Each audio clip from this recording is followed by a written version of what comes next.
Vanuatu, but it's not really been up the top of the list. No, but I'm glad we're going there. I'm looking forward to a tropical break. We've left the South Pacific and areas close to Australia until later in life because it's not that big an effort to get there. However, now later in life is knocking on the door. I know. We wonder why did we leave it so late? Hello, how are you?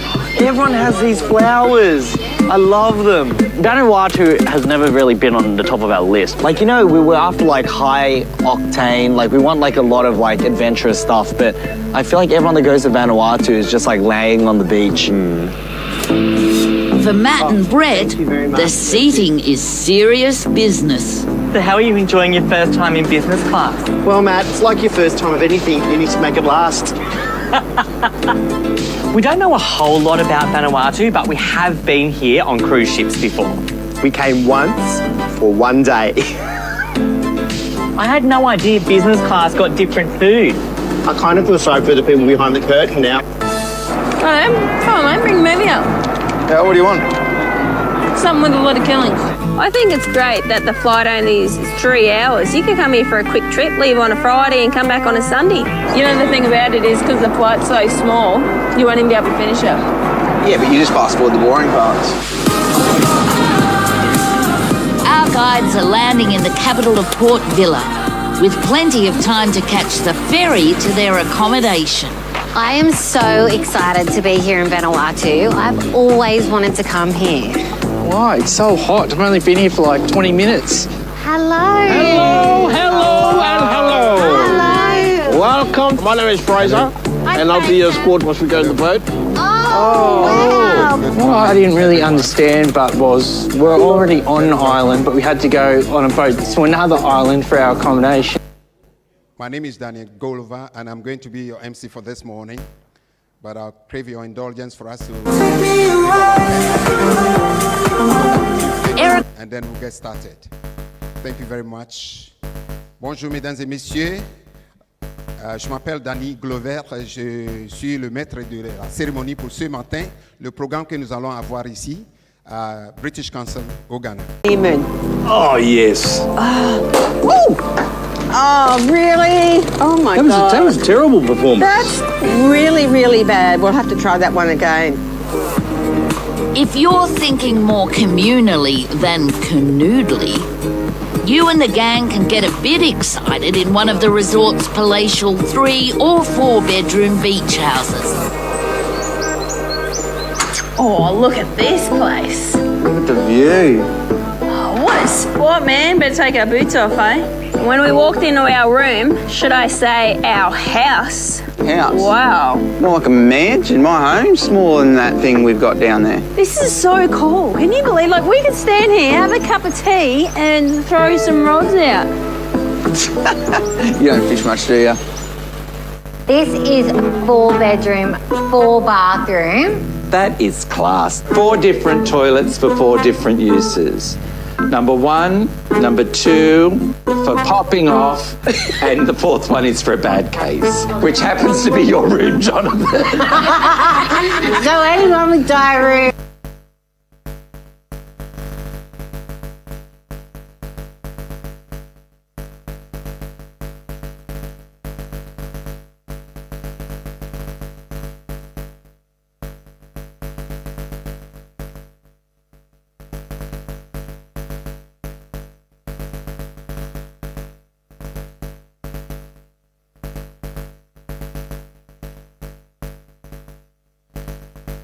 Anyone with diarrhea has to go to room 4. But it's just cast away. At the Melanesian feast every Thursday night, the best nosh in the region is up for grabs. All right, buffets. Everyone knows a buffet is a competition. Like who eats the most? Yes. That is a good call. Potato salad. No, don't fill up on salad. What? What's wrong with you? Why? You go for the meats. A buffet is great. Picture the thought of every single food that exists out there on tap. Yeah, it's like a challenge to eat as much as you can. Don't really know what I'm eating. No, and there wasn't much on there that I wanted. The problem with a buffet is you don't have a chef plating up for you. What chef would ever present his meal like this? It's not our favourite form of dining, is it? No. Other problems with the buffet are the people who eat from a buffet. Now, don't forget to fill the plates right up. Do you want some more? Yeah, why not? Our favourite 4 words, all you can eat. Look at the desserts. You know what? We need to get them now because everyone loves desserts. So if we're first in best dress, we won't miss out. So we're going to have to do the double plate thing. Some people are pigs at buffets, and we didn't want to get back there and there was no dessert, so we got in at first, didn't we? Yep. But the buffet is just the entree. We are there! Things really heat up when the fire-flinging floor show begins. Is this the very sensual. Vanuatuian magic might? Would this be the sexiest thing I've ever seen? These guys come out, they all look like magic might. Pecked up, abbed up, tight jeans. They're thrusting into the fire. As if it's not hot enough here already. I know. Look at these yeah. guys. So that started off pretty tamely. They were just twirling things and throwing them around. And then it just went up a notch. What's coming out of his nose? No. Seriously. No way.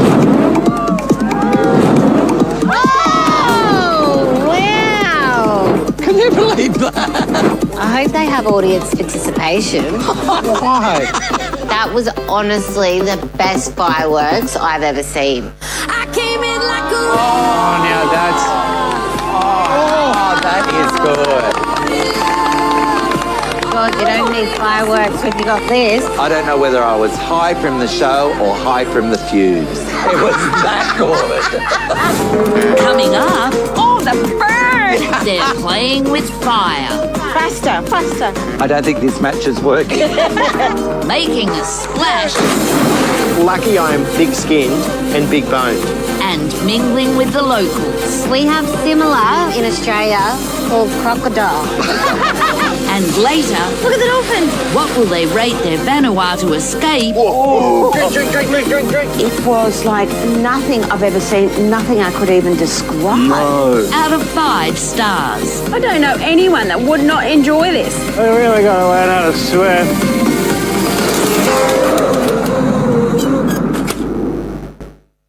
Cause I don't got friends, I got family at the end. On their week-long Vanuatu vacay, our guides are getting into the island groove. This is really relaxing, Matt. It is, isn't it? It's so good not having to paddle. I wouldn't know. 3, 2, come on. And having a ball trying out the many activities that the Iroquois Island Resort serves up. Don't jump too high. Why? Your gut's going to hit you in the head. But trying to keep up with the locals can send you up the wrong tree. Oh my God, have a look at this. Oh, look at him go. He's right up there, isn't he? Yeah. Oh, look, he's twisting them off. God, look at how heavy they are. Yeah. We're going to try and climb coconut tree. Yeah. There you go.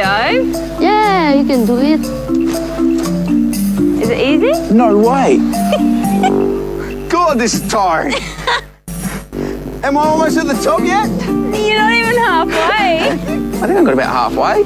Maybe 3 metres. Quarter of the way. You know what's going to be more harder? I reckon getting down. We might leave them to figure that one out. The rest of our guides have made the short trip back to the main island of Awhate to explore the sights of bustling Port Vila. One, please. Lap Lap looked like a big fawn kitchen sponge. Or congealed whale snot. So this is the Lap Lap. It's some sort of breadfruit and banana.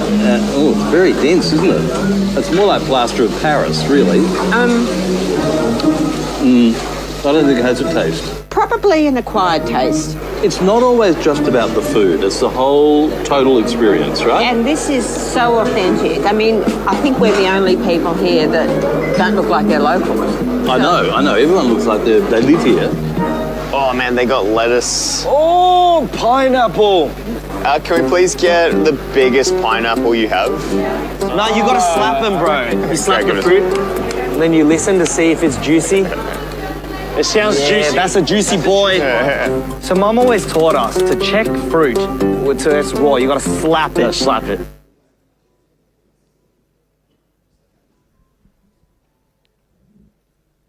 Allô, bonjour à tous et bienvenue au British Council d'Accra, ici au Ghana, pour le lancement du programme de formation en intelligence artificielle pour l'Afrique. Je m'appelle Danny Glover, comme j'ai dit dès le début, et j'ai l'honneur d'être votre maître de cérémonie pour ce matin, et j'espère que nous allons avoir de bons moments ici, à Accra. C'est formidable d'avoir des différentes personnes, familiers et non familiers, y compris des juges, des avocats, des professionnels, des comptables, des ingénieurs et partout, toutes sortes de professeurs et gens de profession ici. Ce programme est le résultat d'un partenariat remarquable entre la Banque centrale de la diaspora africaine et la Commission du commerce de Vanuatu, ici au Ghana. Il vise à former 5 millions d'Africains à l'intelligence artificielle, ouvrant à la voie à un avenir l'Afrique menée, pour que l'Afrique mène le développement de l'intelligence artificielle et de l'ingénierie des prompts. Quelle initiative incroyable! Avant de commencer, nous allons avoir une prière d'ouverture par le révérend Raymond Degajo. I'm sure you were thinking, what was I saying? We have about 17 countries logged on who are French speaking, and so I'm going to have to be struggling as a Ghanaian trying to speak the French language for them to be abreast with what we're doing here at the British Council. Good morning once again, everyone, and welcome to the British Council here in Accra. My name is Danny Glover, and I'm honored, very, very honored to be your MC for this morning's program. It's wonderful to see many familiar faces and some of you who are new here. We have judges in our midst, we have accountants, engineers, professions of different sorts. Even we have men of God who have honored this program, and we are very, very privileged to have all of you. This program is a result of a partnership between the African Diaspora Central Bank and the Vanuatu Trade Commission here in Ghana, and they have designed this training to train 5 million Africans in artificial intelligence. And that will set the stage for a future where Africa leads the way in artificial intelligence development and prompt engineering. What an incredible initiative that is. Before we begin the program, I'd like us to start with a word of prayer to set the tone for today's event. Please help me welcome upstage the Reverend Ray Degajo, or Degajo, to lead us in prayer. Let's clap better, let's clap better. I want to feel you here. Right, thank you very much, Reverend, and welcome, sir. Good morning, ladies and gentlemen. I'll kindly ask us to be upstanding. If you permit me, I'm standing on the scriptures, Psalm 33, verse 11. God's destiny plan for the earth stands sure, and his forever plan remains in place and will never fail. Shall we please bow our heads in prayer? Almighty and everlasting God, we thank you so much that in your wisdom you created us in your image and you made us so beautiful and excellent. You gave us the grace that we will be creative in all things that we do. And therefore, Lord, today we gather as a people all over the world, particularly as Africans, and ask that, Lord, you will bless this gathering. Whatever we share, the facilitators, the participants, every one of us will be blessed. We therefore now declare that this meeting is blessed. In the name of the Father, the Son, and the Holy Spirit. Amen. Thank you. Please resume your seat.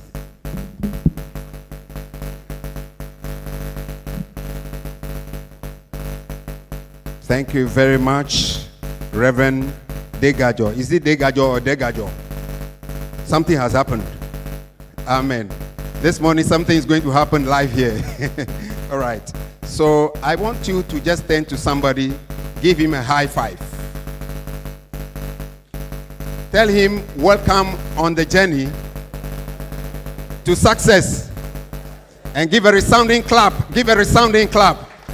Clap, clap, clap. I want to feel an energy here that is immeasurable. I don't know if you heard me. I said I want to feel an energy that's immeasurable. Clap again. Let's feel that energy that's immeasurable. Exactly.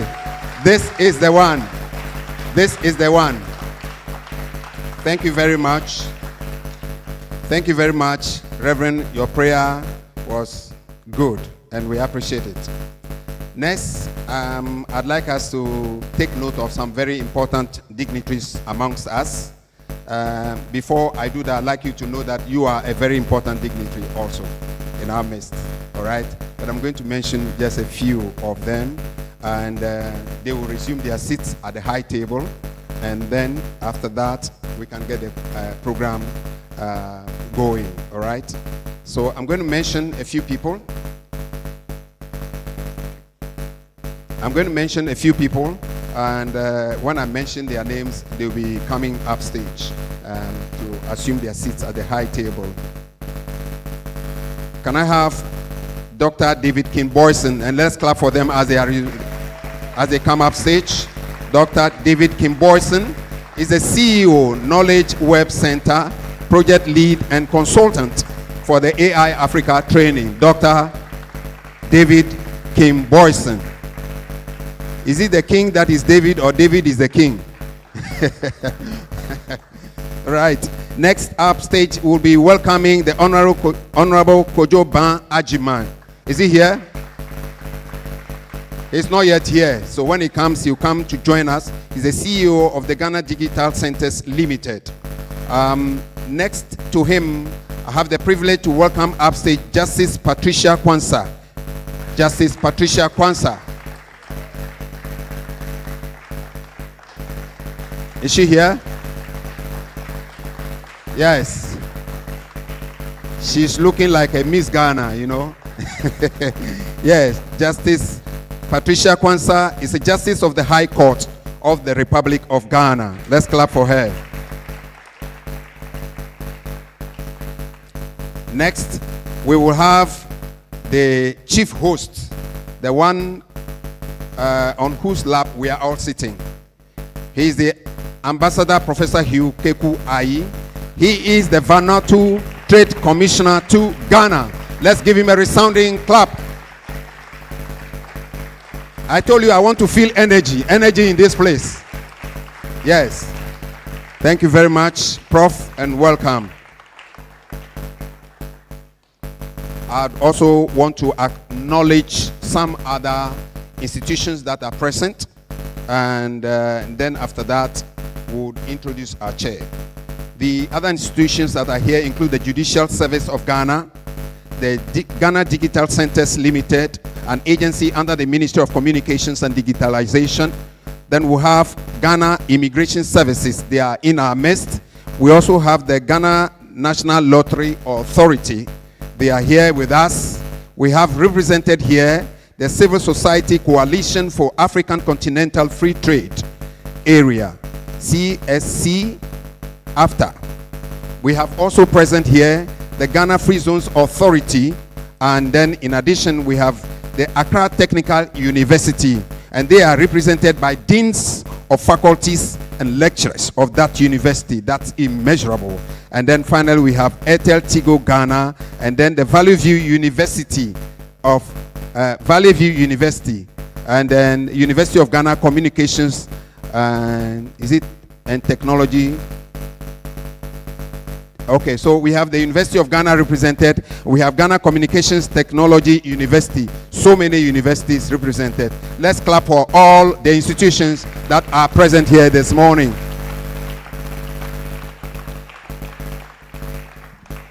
And then by way of media representation, we have GTV in the house. We have TV3 represented. We have Metro TV, and we also do have XYZ Broadcasting, all of them covering this morning's programs. Other dignitaries that I have to mention quickly include Dr. Mens, who is a consultant to the University of Ghana. Give us a wave. Right. We also have Professor Macomb, Ghana Communications Technology University. Are you here? Give us a wave. Are you here? Okay. Then we have reps from Liberia. Those who are from Liberia who have joined us. Can you give us a wave? Hey, that's wonderful. Wonderful. Clap for them. I want to feel your energy. Yes. Reps from Liberia here. We have Dr. Efia Nyakun, Ghana Communications and Telecommunication University. Right? Where are you? Hey, you're beautiful. Good. Thank you very much for coming. And then we have John Oting Nyami, CEO of Electronic Supplies and Engineering Services. Are you here? Give us a wave. Right there at the back. And I already mentioned the Ghana Immigration Service. Having done that, donc ce que je viens de faire, c'est l'introduction des gens qui vont gérer les affaires de ces réunions ce matin. C'est les noms que j'ai mentionnés. Il y a certaines institutions qui sont ici. J'ai mentionné leurs noms, mais aussi il y a des médias qui sont ici. J'ai apprécié leur présence également. Ensuite, nous allons faire l'introduction du président de la conférence.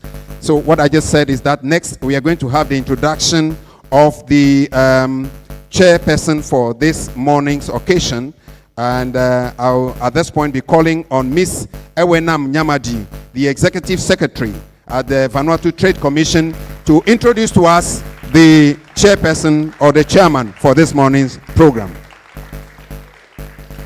Some of us are not clapping. I like those who clap. Thank you. That releases energy. Thank you very much. Thank you, Mr. Glover. Our affable MC, His Excellency Ambassador Professor Hugh Kekuai, the Vanuatu Trade Commissioner to Ghana, on whose shoulder this beautifully crafted event lies. Respected Lordships from the Judicial Service of Ghana, representatives from the Ghana Immigration Service, National Lottery Authority, Civil Society Coalition for Africa Continental Free Trade Area, CSC after, Ghana Free Zones Authority, Deans of Faculties and Lecturers from the Accra Technical University, Ethel Tigo Ghana, the Vanuatu Trade Commission Ghana, ECO6, African Diaspora Central Bank, ADCB, Knowledge Web Center, all protocols duly observed. Ladies and gentlemen, it is indeed a momentous occasion to have the honor and privilege of introducing the chairman for today's significant event. However, I am deeply humbled by the opportunity to embark on an exploration of the chairman's profile for this AI training launch. It feels reminiscent to entering a realm where innovation harmonizes with warmth and inclusivity. Through our ongoing communication, the chairman has extended a gracious welcome, fostering an environment of openness and collaboration that is truly commendable. As we delve into his profile, we eagerly anticipate gaining deeper insights into the visionary leadership propelling this AI training launch forward. Prepare to unravel the layers of expertise, passion, and dedication that epitomize this remarkable individual as we collectively shape the landscape of artificial intelligence with unwavering commitment and enthusiasm. The chairman for today boasts of a wealth of global training and frontline professional experience spanning across Ghana, the United Kingdom, and Canada. He is a distinguished graduate of the University of Ghana, where he earned his Bachelor of Law LLB degree and subsequently obtained the Barrister at Law BL credential from the esteemed Ghana School of Law. In 1996, he was duly enrolled as a barrister and solicitor of the Supreme Court of Ghana, a testament to his legal prowess and dedication to the field. Additionally, he holds a master's degree in law, LLM, with a specialization in public international law, alongside a diploma in human rights law from the prestigious Erik Kustorin Institute, University of Helsinki, Finland. Notably, he also holds a joint certificate for foreign accreditation, JCFA, from the University of Ottawa, Canada, and was called to the bar as a barrister, solicitor, and notary in Ontario, Canada in 2005. Prior to his distinguished judicial career, he garnered invaluable experience as a criminal defense counsel in Toronto, Canada for several years. His judicial journey continued with his appointment to the bench as a High Court judge in April 2015, followed by his elevation to the Court of Appeal in December 2002. In July 2022, he achieved the remarkable feat of graduating as overall best student in Executive Master of Arts in the Regional Integration of African Development, EMRI-AD, from the esteemed Ghana Institute of Management and Public Administration, GEMPA. His commitment to continuous learning and academic excellence is truly commendable. Furthermore, our esteemed chairman holds a plethora of training certificates in criminal practice from both Canada and the United States, USA, underscoring his dedication to professional development and staying abreast of evolving legal practices. He has also contributed significantly to academic discourse through the presentation of numerous scholarly papers in Ghana and abroad, covering a diverse range of topics including the African Continental Free Trade After Agreement, pre-trial protocols in civil cases, and land administration and ownership in Ghana, among others. Licensed to practice law in Ghana by the General Legal Council, GLC, our chairman is an esteemed member of the Law Society of Ontario, LSO, Canada, and the Association of Magistrates and Judges, AMJG, further attesting to his standing within the legal fraternity. Beyond his judicial duties, he has played instrumental roles as a member of judicial committees of the Judicial Service, including the E-Justice Committee, tasked with digitizing judgments and rulings of judges in Ghana. Additionally, he serves as a member of the faculty of the Judicial Training Institute, JTAI, as a part-time lecturer at the Ghana School of Law, where he imparts knowledge on advocacy and legal ethics with utmost diligence and dedication. Currently serving as a distinguished justice of the Court of Appeal of the Republic of Ghana. Ladies and gentlemen, with utmost reverence as we embark on this historical journey together, with a resounding applause and a standing ovation, it is my distinct honor to introduce to you His Lordship, Justice Kweku Tewia Akabuafo. We can do that better. Let's give it up to him. We can do that better. Thank you, thank you, thank you. Kindly resume your seats.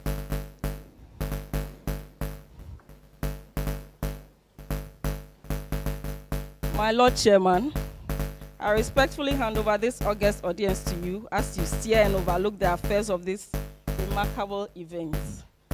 My wonderful audience, before us is His Lordship, our Chairman for the day. Thank you.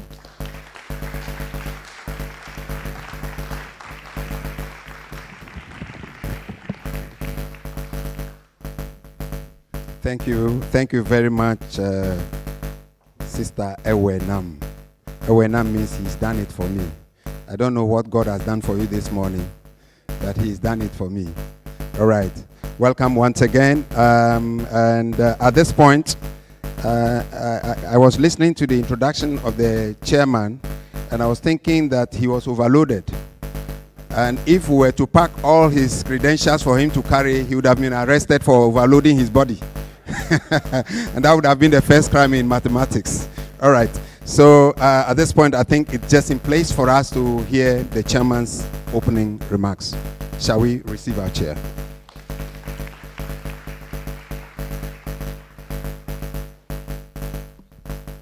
Thank you very much. Good morning. If I have anyone here who speaks Finnish, I'll say huomenta. Or it means it's good morning. And I also say tervetuloa. It means welcome. Thank you very much. I'm honored to be called to chair this wonderful occasion and this training program. Clearly, we live in a world where we are told and we've come to accept that artificial intelligence holds a significant potential to drive positive change in our world, and especially for our continent, the African, or my beloved continent, Africa. So I think that there's an opportunity for all of us to understand what this buzzword AI means. It's an opportunity for all of us to understand the potential that this technology presents to all of us. Understand that in many facets of our life, AI can and will play a significant role. In the healthcare area, we are told that it will help us have a better diagnosis of many diseases that ordinarily maybe we may not have the opportunity. In education, it can enhance learning.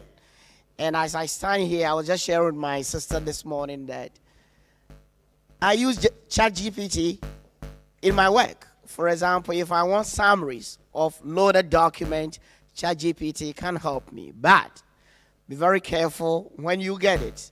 Make sure that you go over, because there are ethical matters with it. Recently in British Columbia, Canada, a lawyer nearly got her license suspended because she used ChatGPT for research, and ChatGPT ended up manufacturing a case that doesn't exist. She filed it, the opponent received it, wanted to read the case, and found out that I can't find it. So sent an email that, can you give me a hard copy of the case you cited? Only for her to find out that it doesn't exist. Quickly withdrew it, but the court just didn't let her go. Basically reprimanded her. The only reason she wasn't suspended was because she quickly withdrew and apologized. What it means is that it's a good tool, but we all need to be very careful as to how we use it. In infrastructure development, we are told that it will help us optimize infrastructure and things that ordinarily we may not be able to have it done through our own industry. So it's a technology that is helpful. Here in Ghana, in Africa, we all use Mombo, and they will tell you that it's through AI and fintech that has helped us have such a tool. So I think it's a good opportunity for all of us this morning to have the ambassador and his team organize this for us. Let's take the opportunity to learn. Let's take the opportunity to network, and let's take the opportunity knowing that indeed this is a great chance for our continent, great chance for us as individuals, great opportunity for us as institutions to help us move to the next stage. On that note, much. What's the theme? Sister Ewenam, His Lordship, our chair, His Lordship has spoken a lot and has tried to be very precise in his presentation so that we are not bored. But I'm sure as the program goes on, you will be measuring everything that he said and ticking all the boxes. All right? Thank you very much once again for that opening remarks. And now we're going to move on to the next part of this program, where we are going to have to sing the national anthems. Nous allons à ce moment essayer de chanter les chansons, l'hymne national pour le Ghana, aussi bien que la nation de Vanuatu. L'hymne national Ghana et l'hymne national de Vanuatu. These songs will be played. So I'll crave our indulgence for us to be upstanding as the first hymn, the Ghana national anthem, is played for us. Media, I hope you are ready. If you are ready, let's get started. Thank you.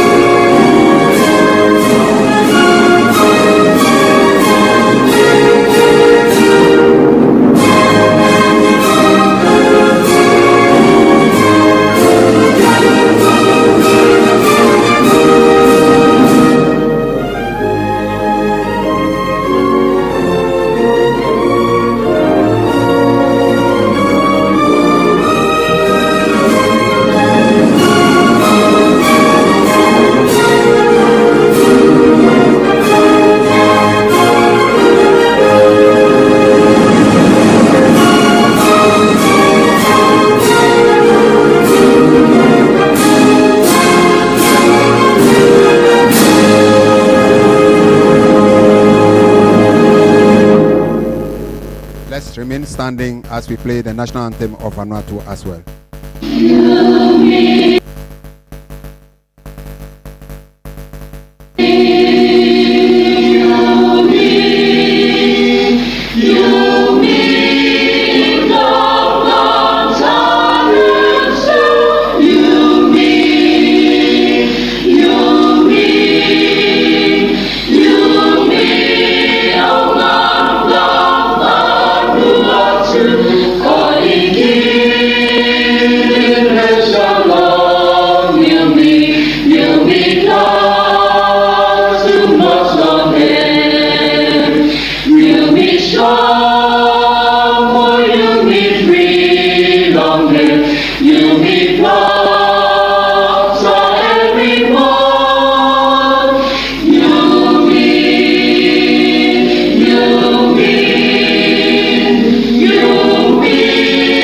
Is the welcome address to be delivered by His Excellency Professor Hugh Ayi, the Vanuatu Trade Commissioner to Ghana.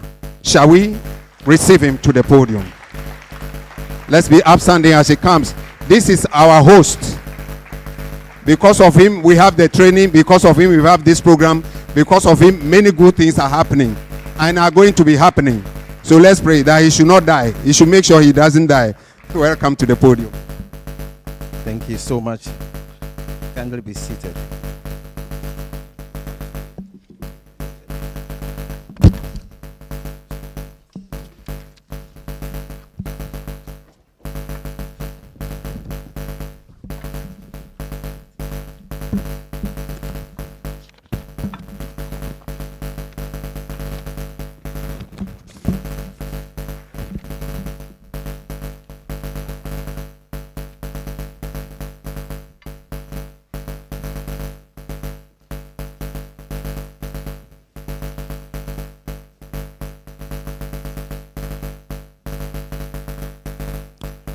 Good morning, Your Lordship, Mr. Chair. I bring you greetings from the Republic of Vanuatu. Many of us seated here might be asking, what is Vanuatu? Vanuatu is a small island made up of about 82 or 83 islands, presently occupied by only 18. We are in the Melanesian region, the South Pacific, 3 hours from Australia. We're just about 320,000 people. We are not that many like in so many countries in Africa. But we pride ourselves in strategy and we boast of so many things. We've been adjudged 3 times consecutively by the UN as the most happiest place on earth.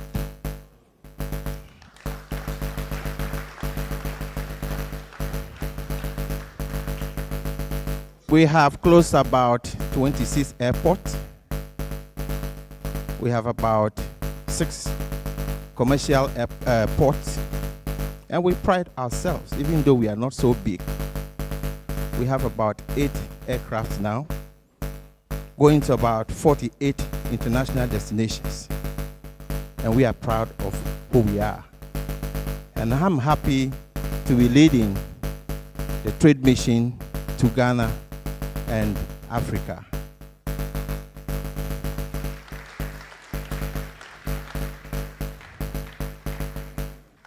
Your Lordship, Mr. Chairman,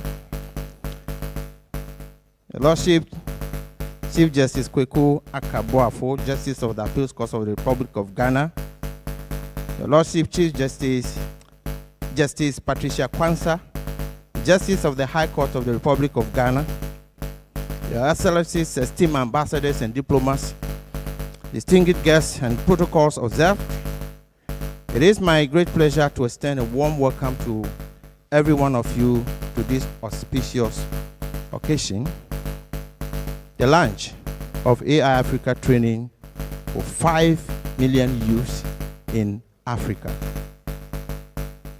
In the heart of Africa's ambitious journey towards self-determination, and economic empowerment stands the Economic Community of the 6 regions, ECO6, which is established under the visionary Abuja 2019 Treaty, August 1st.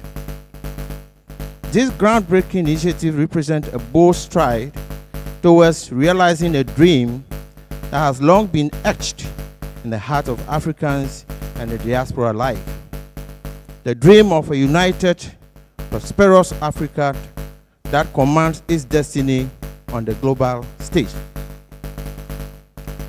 ECO6, that's the African Diaspora as the 6th region, acknowledges the invaluable asset that lies in the collective expertise, resources, and resilience of Africans around the globe.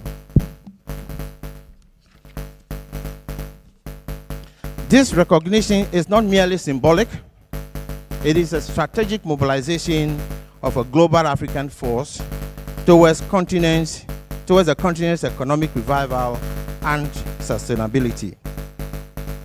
In 2023, the Vanuatu Trade Commission of Ghana entered a strategic partnership with the Africa Diaspora Central Bank and ECO6 looming to facilitate trade and investment between the Republic of Vanuatu and West African countries and Africa at large.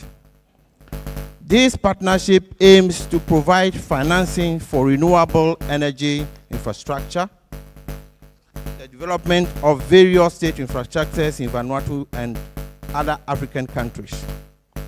ECO6 is committed to investing in Vanuatu, ECOWAS, and Africa, and the Vanuatu Trade Commission's well done. In this evolving narrative, the role of the Vanuatu Trade Commission in facilitating trade across Africa is both pivotal and far-reaching. Not as an ambitious project, but as a strategic imperative for the continent's future. AI, with its boundless potentials, will help reshape industries, enhance productivity, solve complex societal challenges, and is at the forefront of this revolution.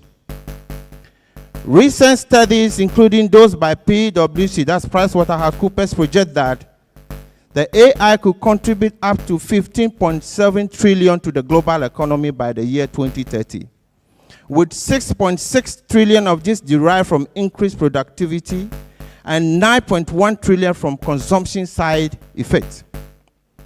For Africa, the stakes and opportunities are even more pronounced.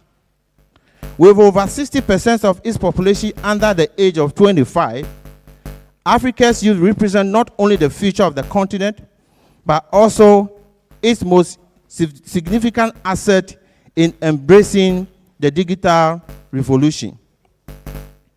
This initiative to train 5 million youths is a beacon of hope and a testament to the power of foresight and collaboration. It aims to bridge the digital divide, democratize access to cutting-edge technology education, and empower the next generation with the skills necessary to innovate, create, lead in an increasingly AI-driven world. This is the dawn of a new era for Africa, an era where the combined forces of aspirations underpinned by tangible actions and strategic partnership can transform the continent into a global powerhouse of trade, innovation, and prosperity. Today, I am honored to share with you the vision and the mission of ECO6, an organization dedicated to empowering the African diaspora and building a united economic future. Our journey is guided by the principles enshrined in the ECO6 Treaty, a groundbreaking agreement that heralds a new era of collaboration and unity among people of African descent, regardless of their current geographic location or nationality. Our objectives are as diverse as they are significant, and they form the cornerstone of our path to economic unity. I want to talk about looming. Looming is the currency of the 6th region of Africa. I want to take you back a little bit to history. During the 400 years of the transatlantic slave trade, when our forefathers were taken away, the diasporans living elsewhere decided to return back to the homeland. So, 1963, the OAE recognizes this important role and decided to give the diasporan family members a new region called the 6th region, which we call ECO 6. That is the Economic Committee of the 6th region. Now, the 6th region has its own currency called the looming. And through looming, we found ourselves seated here as sponsors today. So as part of our commitment to empowering and supporting businesses deeply integrated within the African economies, we present various stimulus packages. This financial initiative aims to bolster businesses that prioritize local resources and contribute to the economic development of the continent. Central to this initiative is the integration of the looming payment system, an innovative African-centric payment solution. As time goes on, you get details of this initiative. Lordship, Mr. Chairman, ladies and gentlemen, today we are happy to unveil an exciting collaboration with the African Diaspora Central Bank. This partnership marks the beginning of a transformative journey to businesses in Ghana and across Africa. From May, our mission, that is tomorrow, our mission is to provide stimulus business funding for incubator development in key sectors such as fintech, agriculture, and sustainable energy programs. Through this initiative, I stand here in your presence to announce that we have secured funding in Lumi to provide funding sources to 100,000 businesses in Ghana.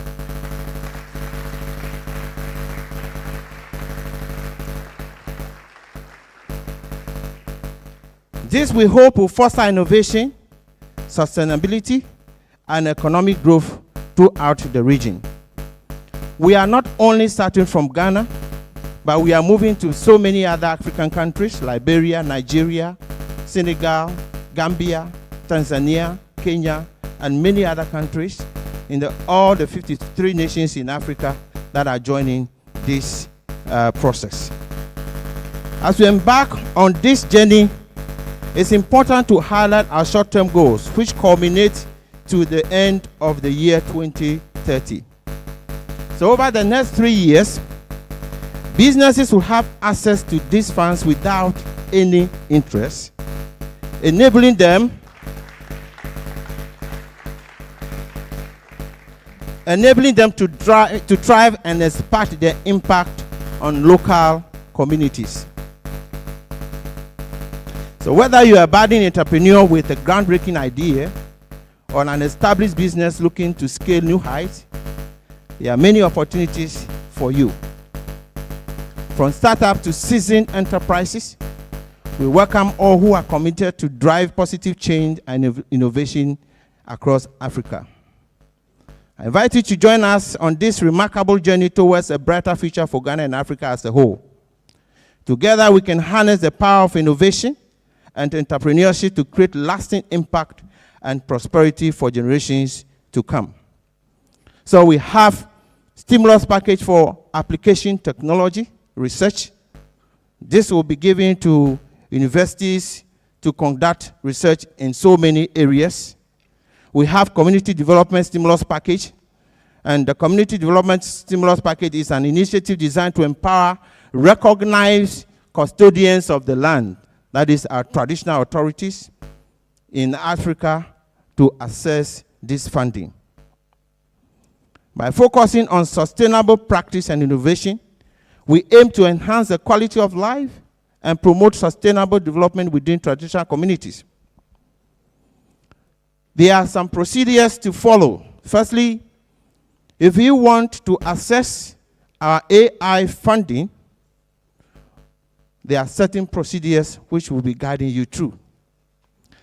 We have partnered with Knowledge Web Center, who we are funding to provide this training for 300,000 Ghanaians.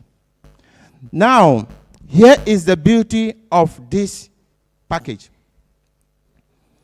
Every Ghanaian train, every West African train, every African that is trained will get $100 worth of looming.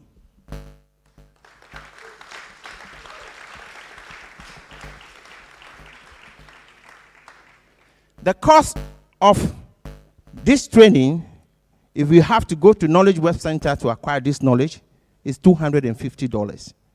But the Vanuatu Trade Commission has paid for this. In our midst today, we have trained over 800 Ghanaians who we call trainer of trainers. For the past 1 month, we had embarked on this project. It ended some few days ago. They will be bringing their testimonies to us here today.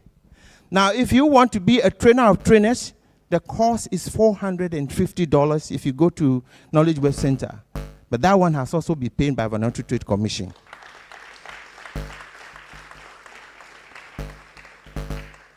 Or this funding must also display their products on our website, which of course will be given to you in the next few moments. I want to extend my heartfelt gratitude to each one of you for your attention and participation in this momentous occasion. Together, let us seize this opportunity to shape a brighter and prosperous Ghana and Africa. My Lordship, Mr. Chairman, distinguished ladies and gentlemen, in closing, let us embrace the vibrant tapestry of African resilience and the enduring spirit of collaboration between the Republic of Vanuatu and Ghana. As we stand united, let our actions speak volumes, echoing across borders and continents, friends and families, inspiring progress, fostering unity, and paving the way for prosperity, not only for our nations, but for all humanity. My Lordship, Mr. Chairman, distinguished ladies and gentlemen, long live the bond that binds us, long live the resilience of Africa, and long live the power of collaboration. Power to you. Thank you.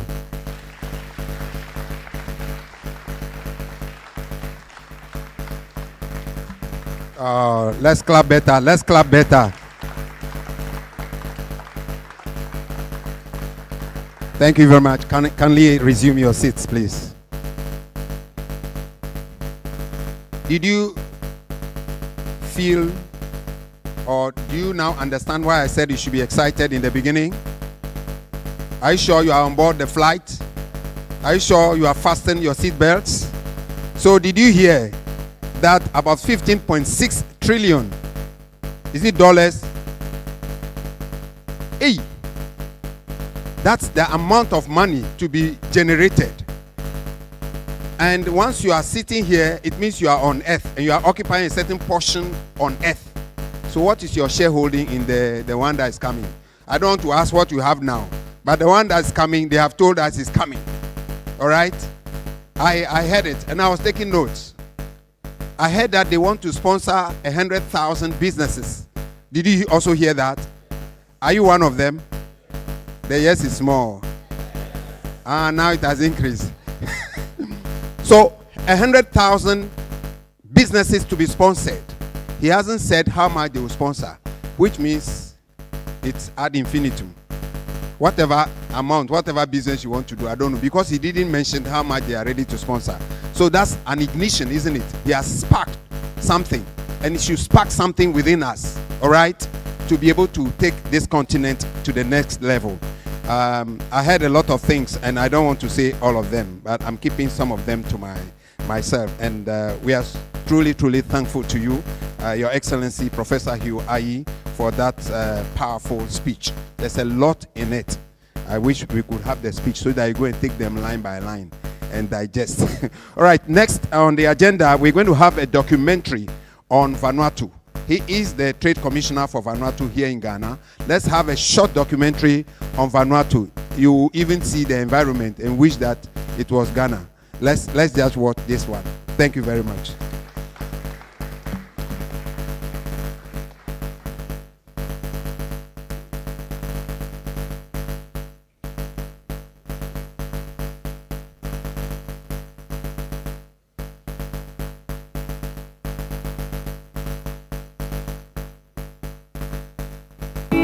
Vanuatu is a land of opportunities awaiting your next investment idea to contribute to its steady and growing economic trend.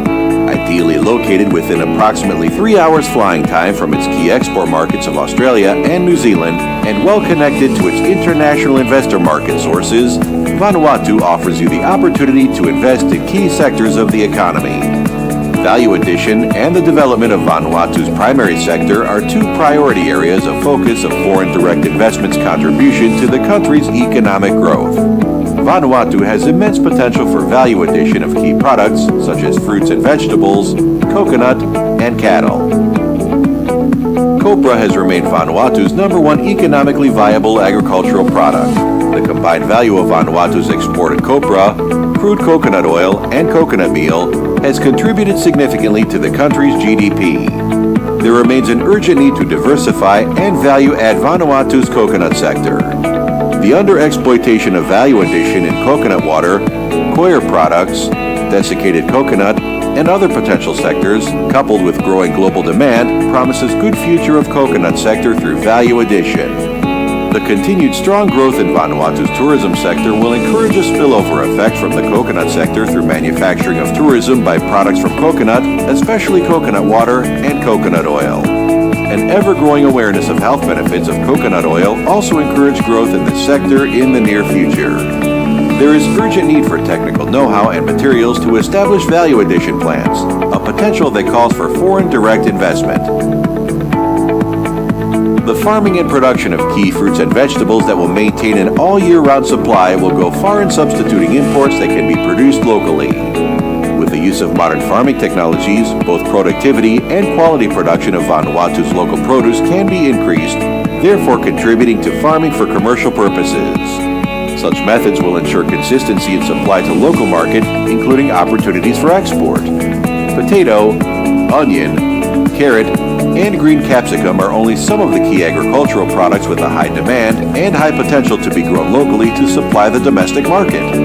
Fruits such as tomatoes are supplied locally only during its peak season, therefore presenting a commercial viability for farm potential. Given Vanuatu's geography, natural environment, and climate, hydroponic farming of these produce is achievable. Vanuatu beef is internationally renowned for its rich organic taste, attributed to the quality of natural grass pastures available. Currently, Vanuatu beef export markets include Japan, Australia, New Zealand, and other Pacific Island countries. There is a need to increase cattle production, and this can be done in other provinces of Vanuatu, such as Malampa and Sanma, where there is space and pasture availability. Dairy potential. Vanuatu imports a significant amount of milk and dairy products each year. This demand sits mainly with tourism accommodation services. An option for import substitution would be to produce these byproducts locally and maintain a continued supply for the domestic market with potential for export. Tourism is inevitably Vanuatu's leading economic sector. Over a 10-year period from 2005 to 2015, Vanuatu's tourist arrivals increased by a significant 45%. This growth is projected to accelerate in the years to come. With Vanuatu already established as an ideal location for fun, leisure, and adventure, it is important that... Cylinders. Oh, it's coming out of his nose! No. Serious? Or stop them in their tracks. Yeah! I think we might need to call this one Slappy. Not happy at all. I was seriously in paradise.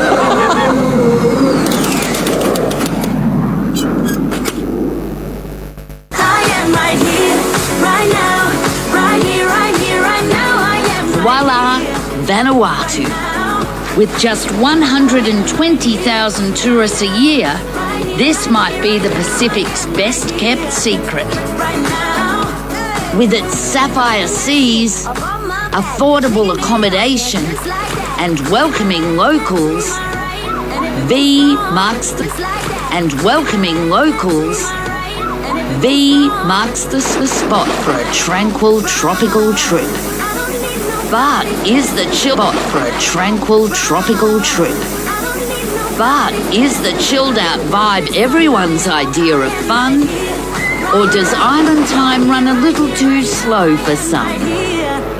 We've always thought about Vanuatu, but it's not really been up the top of the list. No, but I'm glad we're going there. I'm looking forward to a tropical break. We've left the South Pacific and areas close to Australia until later in life because it's not that big an effort to get there. However, now later in life is knocking on the door. I know. We wonder, why did we leave it so late? Hello, how are you? Everyone has these flowers. I love them. Vanuatu has never really been on the top of our list. Like, you know, we were after like high octane, like we want like a lot of like adventurous stuff, but I feel like everyone that goes to Vanuatu is just like laying on the beach. For Matt and Brett, the seating is serious business. So how are you enjoying your first time in business class? Well, Matt, it's like your first time of anything. You need to make it last. We don't know a whole lot about Vanuatu, but we have been here on cruise ships before. We came once for one day. I had no... Jonathan, there are 83 islands in Vanuatu. Iroquois Island is dedicated to just one resort.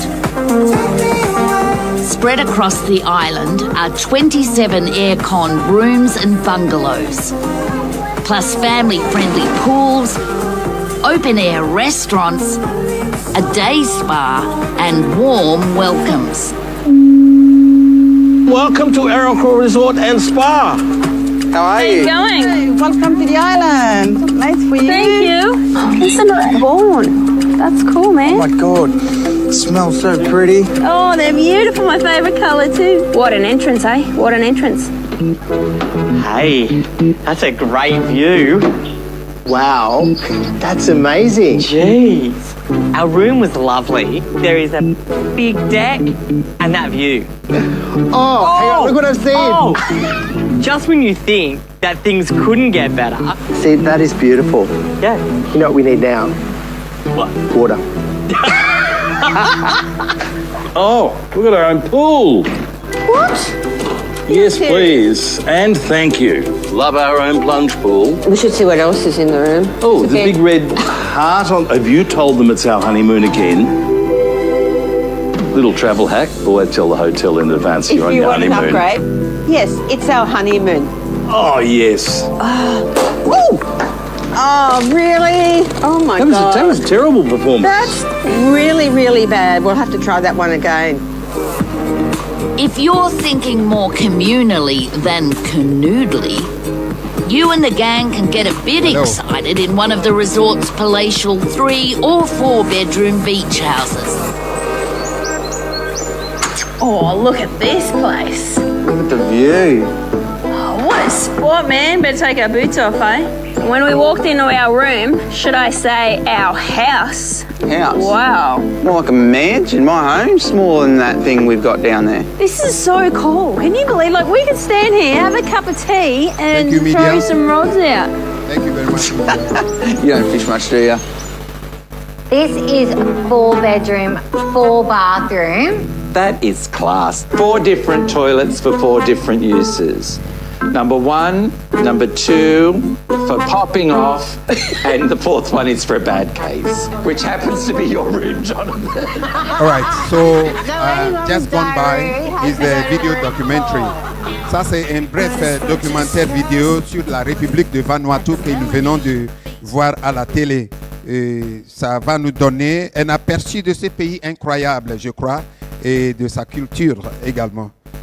J'espère que nous avons bien profité de cet documentaire, de cette pays. Merci encore pour cette merveilleuse documentaire. Maintenant, nous allons accueillir notre conférencier principal, le docteur David Kim Boyson, qui va nous parler de l'importance de la formation de l'intelligence africaine artificielle en Afrique. Et nous allons l'accueillir. Thank you so much for that documentary. And I think that has helped us to get to know a few things about Vanuatu. What attracted me was the green scenery all around. you think that it's parks and gardens. And that's actually, we are all going to live into 2025, isn't it? So we must prepare to enter that generation and be part of it. If you're happy, clap, clap, clap, clap for yourself. Yes. So this is the man we are going to receive. He's going to give us the keynote address. My dearly beloved friends, let's clap and welcome to the podium, Dr. David Kimboyson.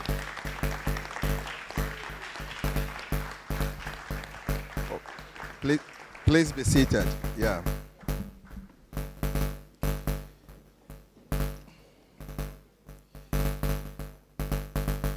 Your Lordship, I would like also to pass all the protocols.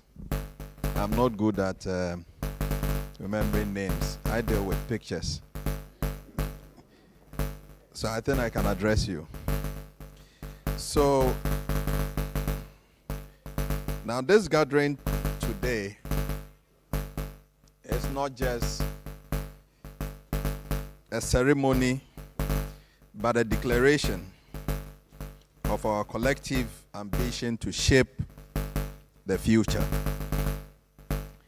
As we launch the AI Africa Technology Stimulus Project, what we are doing is we are igniting some hope and innovation across our great continent, which is Africa. Your Lordship, Mr. Chairman, artificial intelligence, the crown jewelry of the fourth industrial revolution, has seamlessly integrated into the fabric of our daily lives globally. From the personal assistants in our smartphones to sophisticated systems driving autonomous vehicles, AI is omnipresent.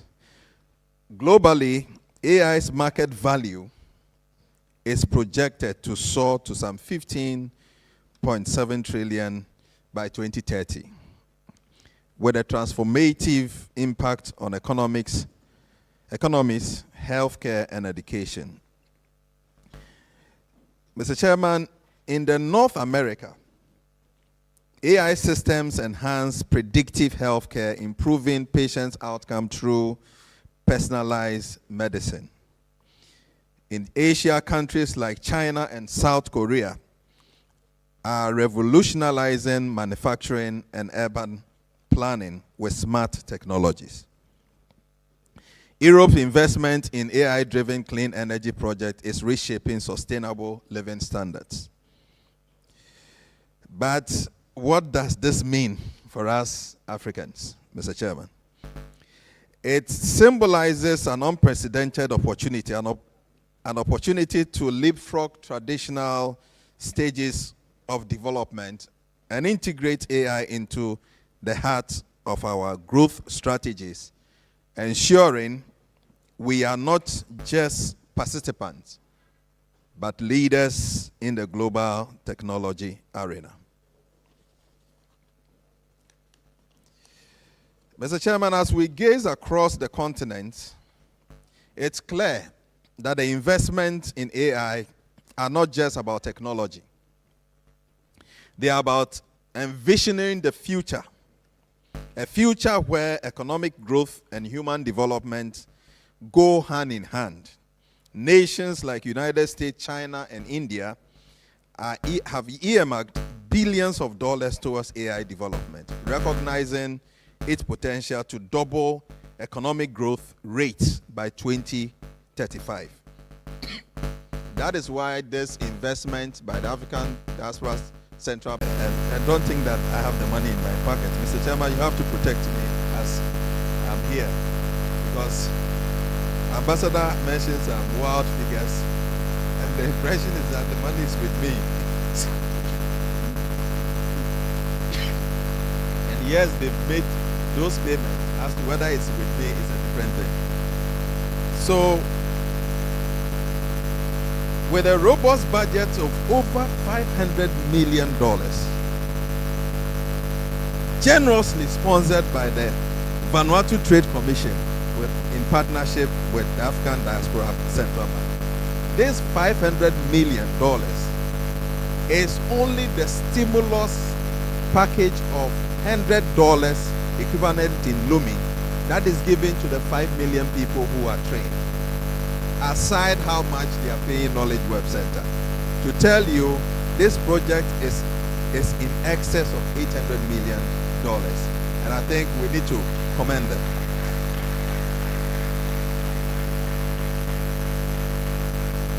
And this will remain, I don't know, but I hear Google just invested $75 million to train 1 million US citizens, right? The youth.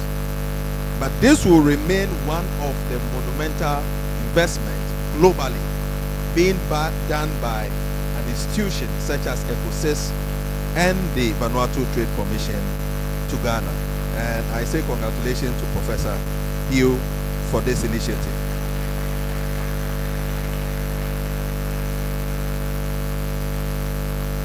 Our goal is ambitious and yet achievable.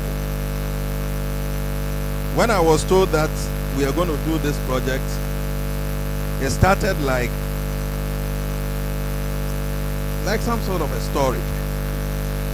And to the extent that once we put the links online, a number of people said it was a scam. Do you remember? So they said it was a scam, and we said that's fine. To the extent that some people arrogated to themselves the responsibility of spreading the news that it was a scam. But today the scam has become a reality, isn't it?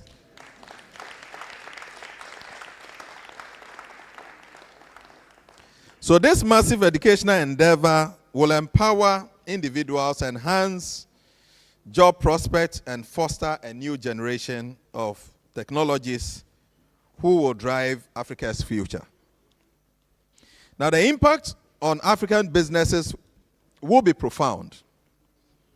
As these trained professionals enter the workforce, they will bring them new skills and new ideas, sparking innovation and driving economic growth across Africa. This is more than just education. It's an investment in our future. Now, Ghana is benefiting from 300,000 trainees. And to tell you the total cost of that for the stimulus package is around $75 million. And combined cost is about $105 million. And that is the investment into the space of Ghana by the Vanuatu Trade Commission.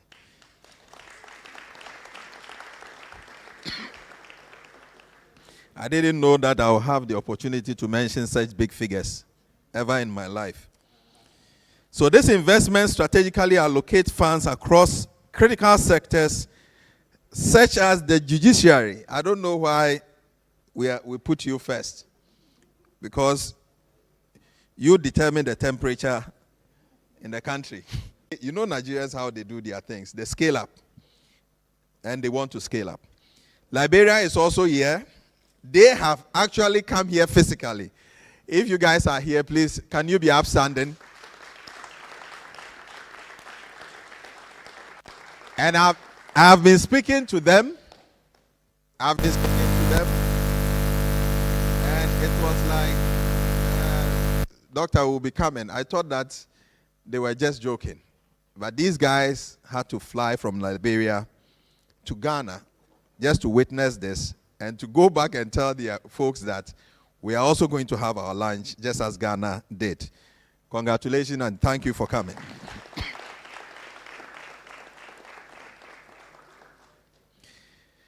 Mr. Chairman, I want to skip and talk a little bit about the training, when it's going to start. We are starting this training on the 13th of May. We've already trained some of our trainers, and this is what we have done. the trainers go through 2 phases of training. The first training, they have 2 manuals. One is just for the trainee and one for the trainer. And then when we are training them, we start from like when a child is crawling, as if they don't know anything. And then we lift them up to the level that is expected. After the training, they are supposed to do a 10 minutes video presentation as if they were teaching. And then we will evaluate the video. We give them the chance, if the video is not up to standard, not the video itself, but the flow. If that is okay, then the jargons. But if I train a lawyer in prompt engineering, that lawyer can train those in that sector.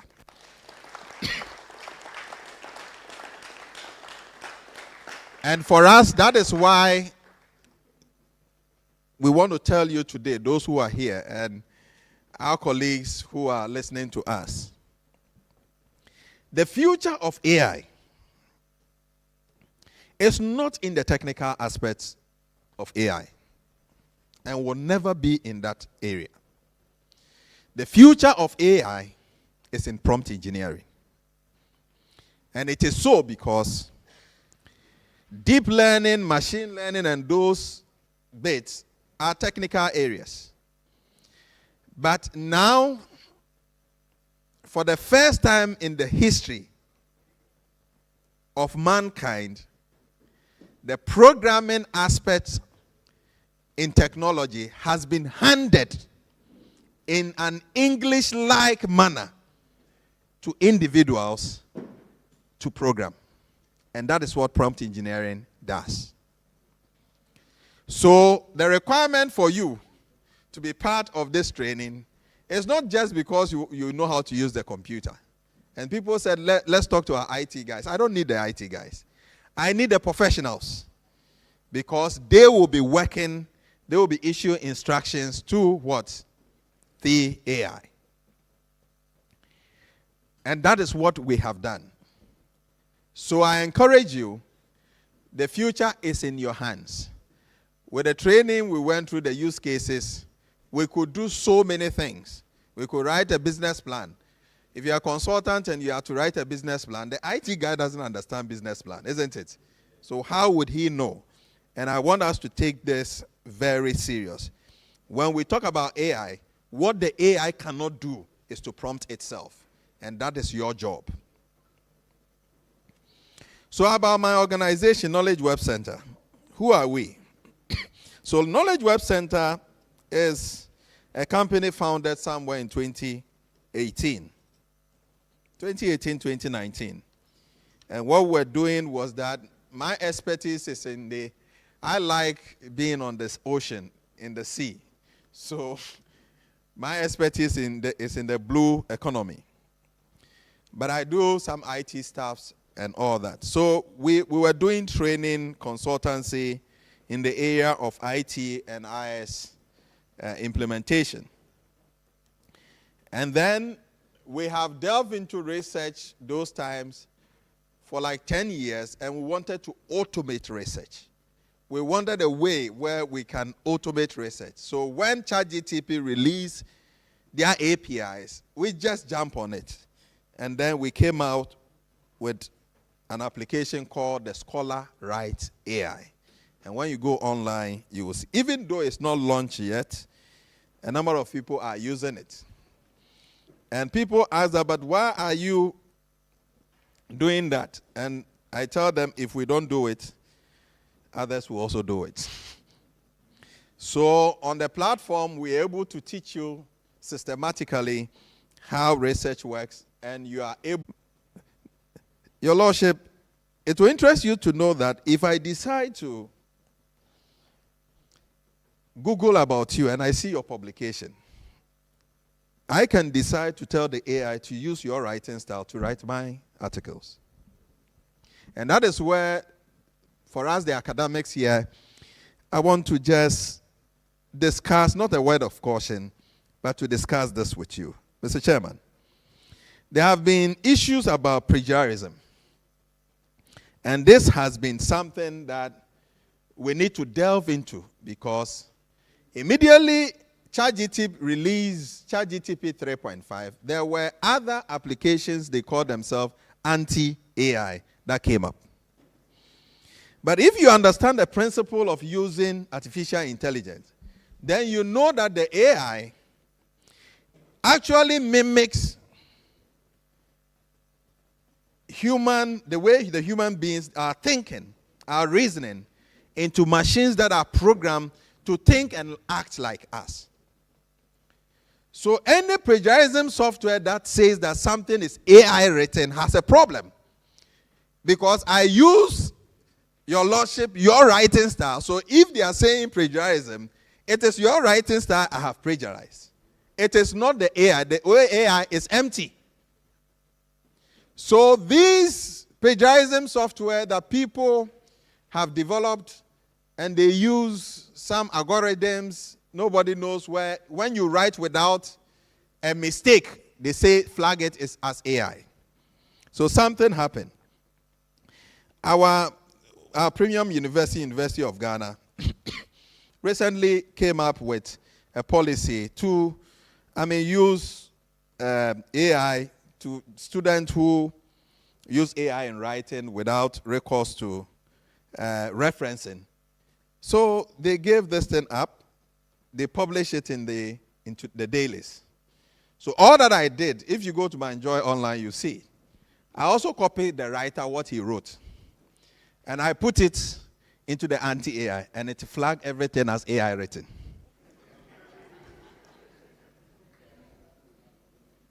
And I'm saying that because the academics are here. So then I went there and I said that, so what is the point? You are preventing students from using this. But why are you doing that? Why did you write with the AI? Why are you plagiarizing? Then I quickly said that I did that not as a means of being sarcastic, but the point is this, that what originality AI flagged is actually incorrect. I want to draw your attention to that. The reason is that meeting had never happened. It just happened, and the guy used the minute of the meeting that is nowhere online, and then put it in ChatGPT just for grammar checks and all that. So if an anti-AI says it's 100% AI, that is wrong. And I said, but that is what you guys are going to subscribe to. So there will be legal issues going into the future. So to tell you the truth, those of us in academics, the Turnitin is fine. If there should be any anti-AI plagiarism software, it should be that could detect that they are using other people's writing styles in writing, rather than saying that it is the AI that wrote it. The AI is not a human being. It has been trained. When you go to ChatGPT and say you want to write like Dr. David Boysen, they know my writing style. So it is not the AI. And I want this to be clear, so that the universities, when we are coming out with policies, it's important that we sit and we delve into this. The AI has not reached the level that we should have anti-AI. And I can tell you why. ChatGPT 3, we just had ChatGPT 4. And even the 4, we are not there yet. And that's why when you are using the model, beneath it tells you that ChatGPT, there's a disclaimer, can be what? Erroneous. Do you see it?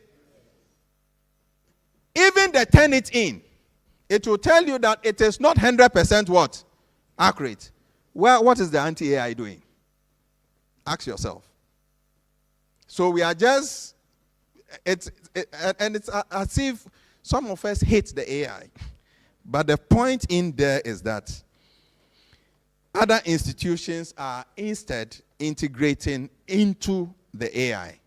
Educational institution, the educational structure is going to change, and we have to embrace this change. So, Mr. Chairman, to bring my keynote address to an end, I will say this, that the path that we have chosen today will define our future. I mean the future of the continent. The AI Africa Technology Stimulus Project is more than just a program. It is a movement. With the support and the vision of the Vanuatu Trade Commission and the African Diaspora Central Bank, we are set to transform Africa into a powerhouse of AI innovation.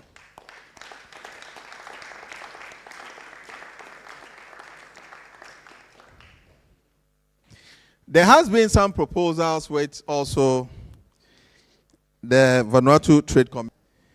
We risk falling behind in a world that moves forward at an unprecedented pace.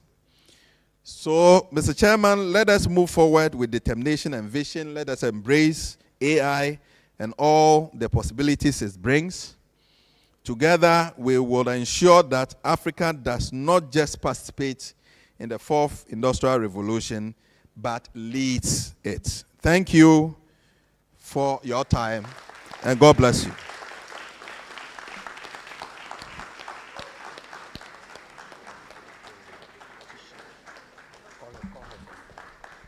Oh, let's clap, let's clap, let's clap. That was very, very insightful. Thank you very much. Please, you may resume your seats.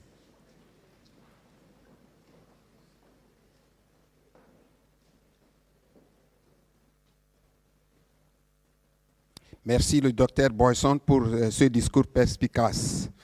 Il est clair que l'intelligence artificielle va contrôler la future de tout le monde. C'est très important pour le Ghana, c'est très important pour l'Afrique, mais aussi pour le monde entier. Maintenant, nous allons procéder au lancement officiel du programme de formation de l'intelligence artificielle pour l'Afrique à ce moment. Thank you very much, Dr. Boyson, for that elaborate speech. I think it was very, very detailed.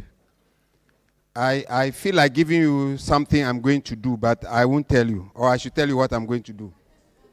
Can you guess what I'm going to do? I want to do something, somewhere.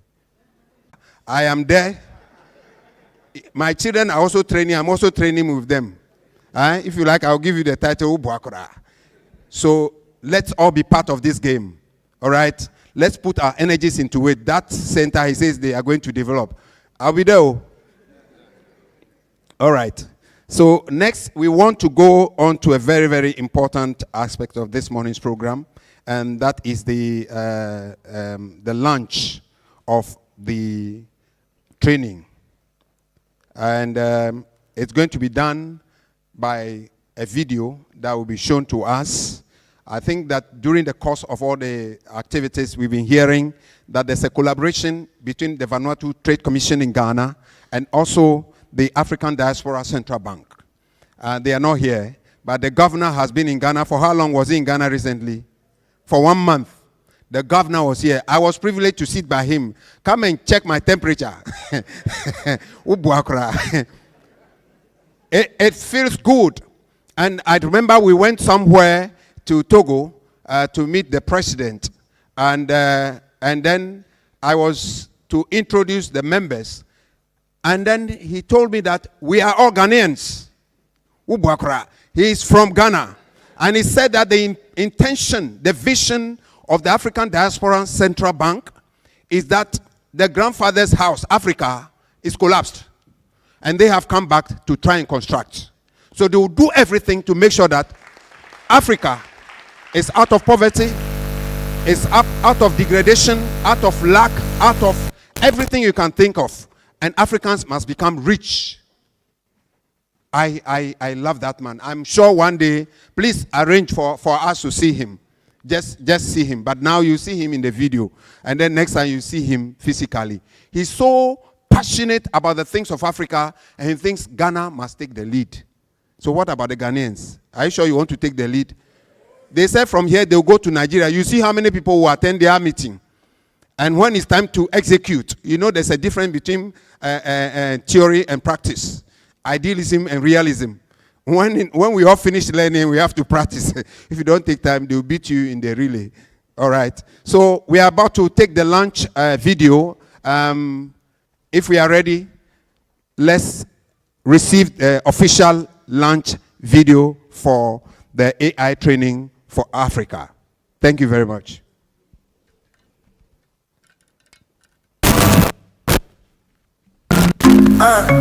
Looming the beats of prosperity. In the heart of Africa, beneath the golden sun, lies a dream of unity where all our spirits run. Through the fields and cities, across the diverse lands, Eco 6's vision unfolds. Join although through challenges and prospects. Our resolve never ends. With Lumi in our hands, our economic ends. Our economic ends. Lumi, our pride across the Eco 6 stands, uniting our voices. A most wonderful welcome and greetings to you all.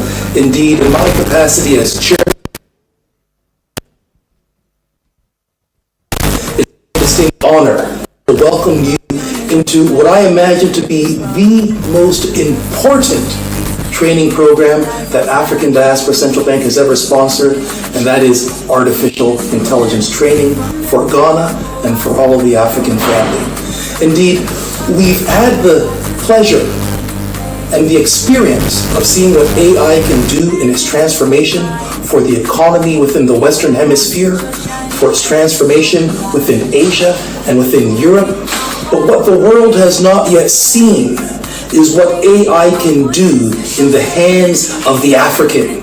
And so as we bring these dynamic trainings to the global African family, working with AI for purposes not only of banking and finance, but for all sectors of the economy, as Africa begins this process of industrialization, we offer these AI training programs not so that your jobs will be replaced, but rather so that you can become the best you possible, expressing yourself with 21st century technological solutions and working aggressively to bring the African family where we need to be in this 21st century. And in particular, I would like to say a special word of thanks to the Vanuatu Trade Commission that has worked so hard to build a bridge between our diaspora within the South Pacific, which most people are not familiar with. We have a very large diaspora community throughout all of the South Pacific. And so I thank the Vanuatu Trade Commission for its integration of that very important constituency with all the continental family being reintegrated in West Africa and throughout continental Africa. So blessings to you all. I wish you great success and fun in this AI training program. And I'd like to thank all of our coaches, all of our trainers, and all of the team for the hard work and efforts they've put into it. Thank you. I want us all to be upstanding. We are going to be counting down from 10 on the screen. As they release the video, we are going to be counting from 10, 9, down up to 1. And after 1, the training program for Africa in AI would have been officially launched. And so you are going to be part of doing that launch. Media, if you are ready, shall we go get one Lumi? Can you see? Are you sure you got that? 15.96 USD to get one Lumi for you. The Lumi is yours. You are not happy? Clap for yourself. and that is what you are going to get. So those who will be training, His Excellency, when he was talking, he said they will be giving some money. He said, did he say how much? Okay, don't worry. Okay, I'll tell you what I will be doing. I said, I don't want to promise because I want to treat all of you like women. But what I'll be doing is that I'll ask you some questions. Do you understand? I'll ask you some questions. And those who will answer, I'll give them some small gift. You see, men, that's why we are. That's how we are. That's why we shouldn't be promising the women, but always you go and promise. I said I won't promise, but I've ended up promising. Thank you so much. So the programme has been officially launched. C'est le lancement officiel du programme de la formation en intelligence artificielle en Afrique qui a été lancé ici au British Council ici au Ghana, à Accra. Et nous, les participants, ont contribué à faire cela. On a vu le vidéo où il y avait le gouverneur de la Banque centrale de la diaspora africaine qui a fait ça. Merci. Et donc, nous allons continuer maintenant. Now, -2013, Honda GY268-2013. You are kindly requested to move your car for somebody to be able to move. Thank you very much. Honda. And the color is black. Right. Now, I want to acknowledge the presence of some other people who are in our midst. We have Mr. Frank Anson, who is the head of commercial and operations at the Ghana Digital Center. Thank you. He's here. Thank you very much for coming. He's representing Honorable Kojo Ban Ajiman, who is the CEO of the Ghana Digital Centers Limited. Thank you very much once again, sir, for coming. We also have in our midst a very special guest, Mr. Nicholas Donko, who traveled all the way from Donko Krom, the front plains, right here in the corner. Yes, in the wheelchair. He is in the wheelchair, and he traveled from Afram Place. How many of you know the Afram Place? Some of you haven't been there before. I lived there on an island just surrounded by water, and our house had only one house on it, on that island. That's the Afram Place. He traveled from there, Mr. Nicholas Donko, to attend the training in Africa for artificial intelligence. Special guest you are. Welcome once again, Mr. Nicholas Donko. We appreciate you very much. Thank you. And then we also have Dr. Esther Esiedu from the Ghana Communication Technology University. Where are you? Hey, you are Miss Ghana. I put it to you. She's in our midst. And then we also have Na Koko Esan, head of PR at the Ministry of Communication and Digitalization. Where are you? Give us a wave if you are here. Please stand up. I want to see you correctly. Stand up. Thank you. There she is. You're beautiful. All right. You know, all Ghanaian women complete the statement. Thank you very much for coming. All right. Now, so as I said, we're going to have that song for Vanuatu that is composed by Israel Maweta, a Ghanaian. Let's go, please, media, if you're ready. Thank you.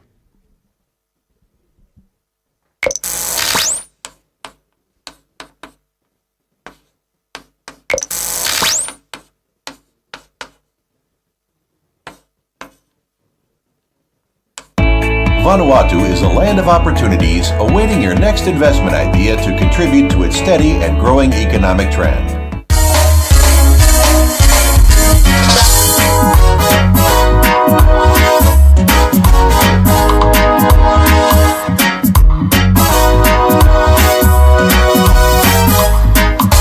I want to pay a visit to Vanuatu.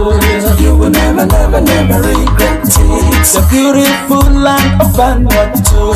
You will never regret it. I want to escape to Vanuatu. You will never regret it. The amazing land of Vanuatu. You will never regret it. Oh yeah, Vanuatu, yeah. Vanuatu, yeah. Vanuatu, yeah, we come. Oh yeah. Vanuatu, yeah. Oh yeah. Vanuatu, yeah. Vanuatu, yeah, we come.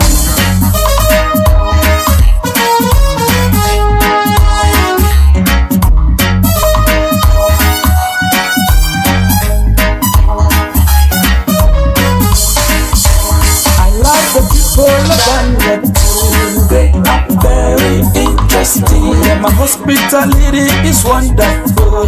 They are very interesting. We are cherish the nature of Vanuatu. It is very interesting. Very awesome and serene is Vanuatu. It is very interesting. Oh yeah, Vanuatu, yeah. Oh yeah. Vanuatu, yeah. Vanuatu,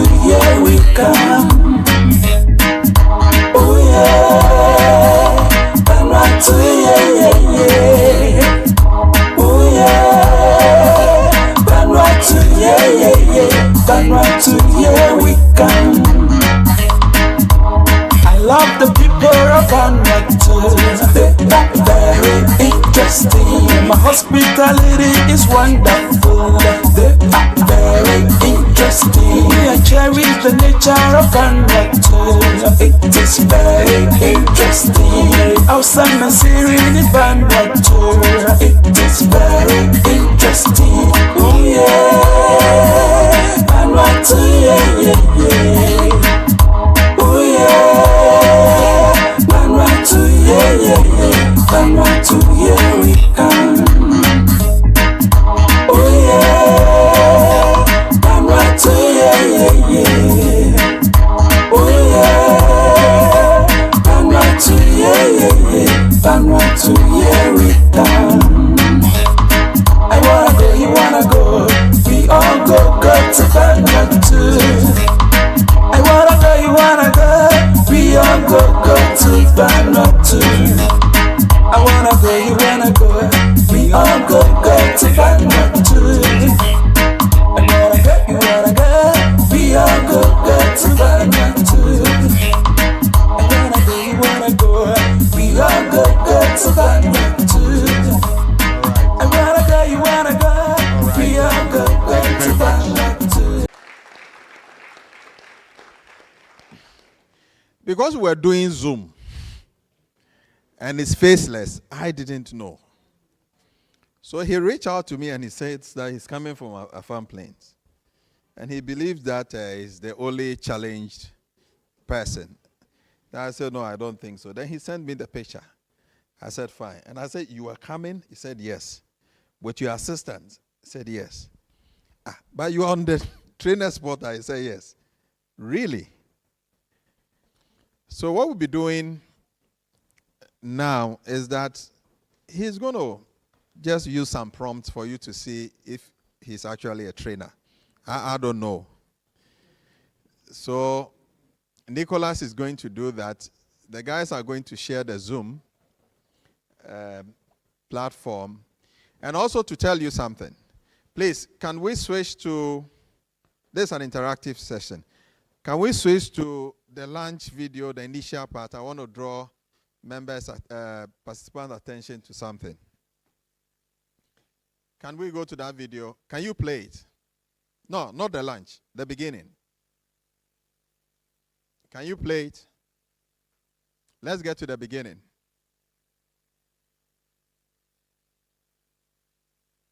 We need sound.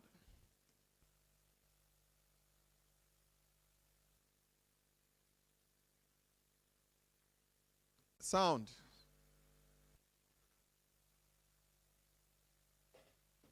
We need sound, please. I think it's being controlled from upstairs. Go back. Tell you that the explosion that is coming is going to affect every sector. The AI can never take anyone's job. Please take note. But it is those who have the knowledge of AI who will take your job.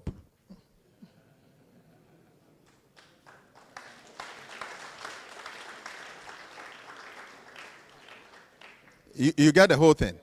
So there is an AI economy that has been created. And that is the 15.7 trillion from now to 2030. Now, you will be outclassed because you decided not to adapt. But if you adapt, you will be in the economy.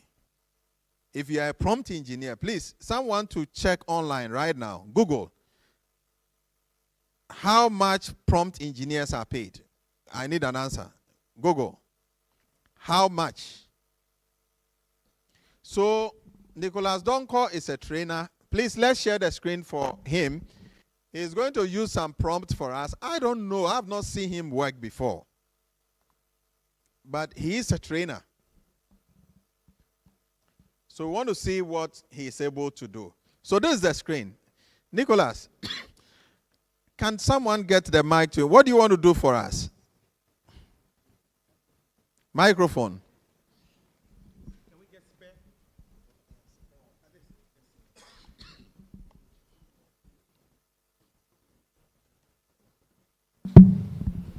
What do you want to do for us? Good morning once again. Good morning. In fact, I'm very happy to be among this family here. I am Nicholas Donko, the founder of Nicosoft IT Solutions.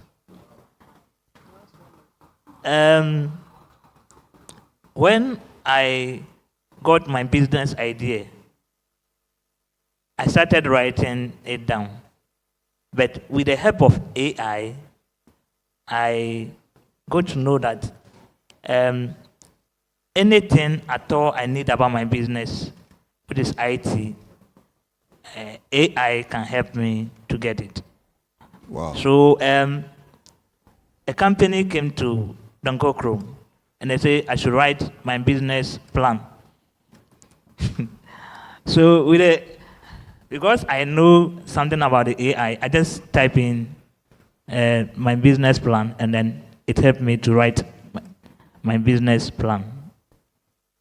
That is what I'm going to do. I'm going to display this morning. I'm going to enter my business plan, then we will see whether true or false the AI will write the business plan for us. Wow. Okay. Prof, he says he runs a company. I think that it would be fair that, Prof, you pledge to give him some funding. No.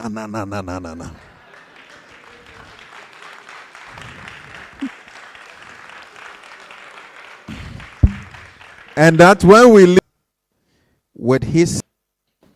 Is a founder of Nicosoft IT Solutions. And my business idea is to train the youth, women, and persons with disabilities in my community, that is Aflan Plains. And a company came to Donko Chrome, which is Aflan Plains, that they needed my business plan. Because I know the uses of AI, I just put in the words, the business plan of Nicosoft IT Solutions. Then, it displays everything for me.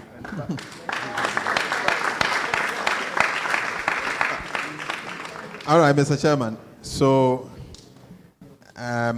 we were doing some conspiracy something, and I need your permission.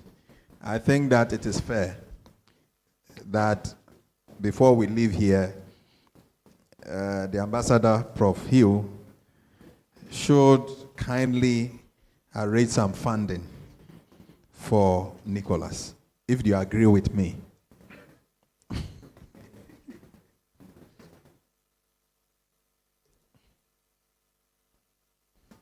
As for this conspiracy, I'm willing and able to be an arbiter.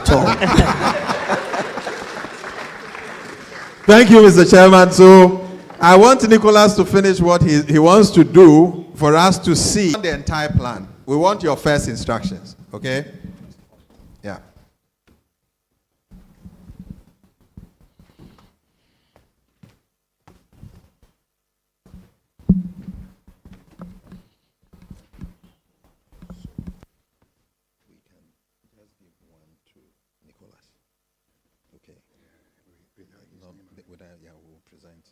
I'm not sure if his name is there. But Doctor, this man is here. Yes, we'll be mentioning some few ones. Yes.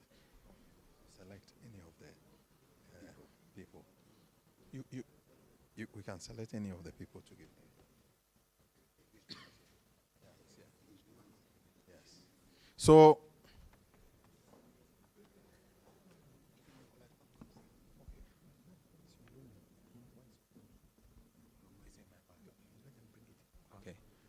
okay.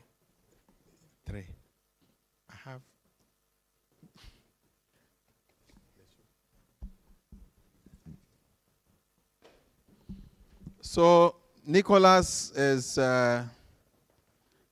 issuing the prompt.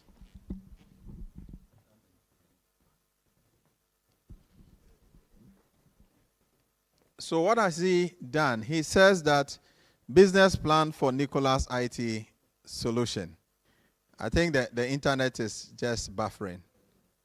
Oh, just relax, Nick. Just relax. Whilst this is going on, we will be issuing some certificates to, please, this certificate is for all those who participated in the training. This is certificate of training. Now, the certificate that will certify you as an African AI trainer, that will happen after you have trained 200 Ghanaians. Then you will get the certification. Is that okay? So you're already qualified. Yes, your video has been evaluated. For those who have not evaluated your videos, please, people are thinking that they didn't do well. That's not the issue. I've taken a scan through about 80% of the video. Just a few ones that have issues, but they are all good. So I need to send the bulk mail to all of you. So that will come. So be rest assured that your congratulatory message will come, please. Rest assured. So this is what Nicholas has done. He said the business has what?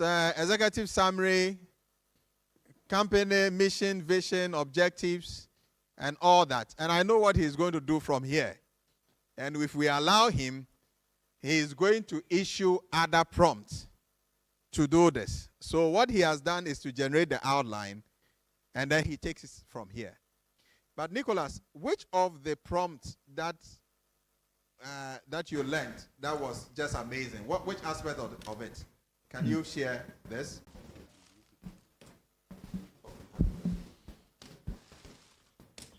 This conspiracy thing that we just talked about, Prof, maybe you have to respond to this before I vamoose from this place. So you can take the pulpit now. Thank you so much, Dr. Boyson. Your Lordship, Mr. Chairman. I'm lost for words because Dr. Boyson told me we have a gentleman coming all the way from Donkokrum. But I at least expected that is one of us, but now we call them people with different abilities. No longer disabilities, they are people with different abilities. So I'm excited to see you and to be part of the trainings of this project. So it's not a conspiracy, but we want to help everyone in Africa because the poverty level is just too high. We want everyone to be part of the financial inclusion system. I'm just waiting for the figures. Yes. So you know we have a policy or a package. So for businesses to qualify, we have the first one, which is $10,000 worth of looming, which is about $6.2562. And then the second, which is medium scale, is $62,000 worth of looming. And then we have the last scale, which will be from above. The Lordship, many have not seen looming. We have two categories. We have the fiscal note, which will be coming out in the long term.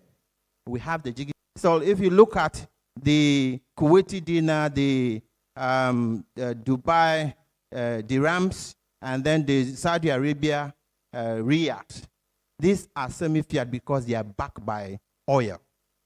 Now, since 1952, the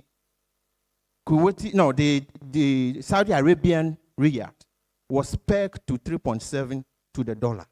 And since then, it has never changed. Likewise, Dubai, it has never changed. Likewise, Kuwait, it has never changed. So what it tells is that you can budget for the next 10 years without looking for inflation or whatever. So those countries have been able to have sustained economic growth. Whereas in our part of the world, we are always suffering from these currency fluctuations. And this is where ECOSYS comes in.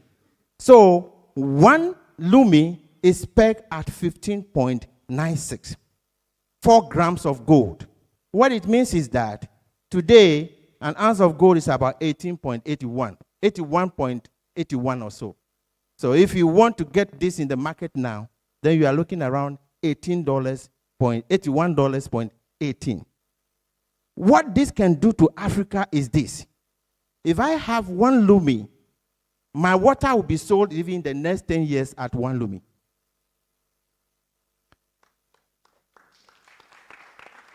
I am able to budget, taking into consideration that my citizens will not buy fuel at a high cost tomorrow. Lumi has come to stay. The Lordship, I want to give that privilege of giving him 1, and I will put him at the $63,000 worth of lumi. Did you hear that? No, wait. It said $63,000. $63,000 equivalent in lumi. Please, so did you say $63,000? Yes. No, just like that. Yeah, because he has shown exceptional qualities to me. Because 1 is someone with a different ability. He's traveled all the way from what? Donkokrom. I think he might have crossed even the river. And then so the many media hours, are you capturing? I was the media. here. So that strength, that energy he has. So on behalf of them, there's a symbolic presentation to you for your business. Oh.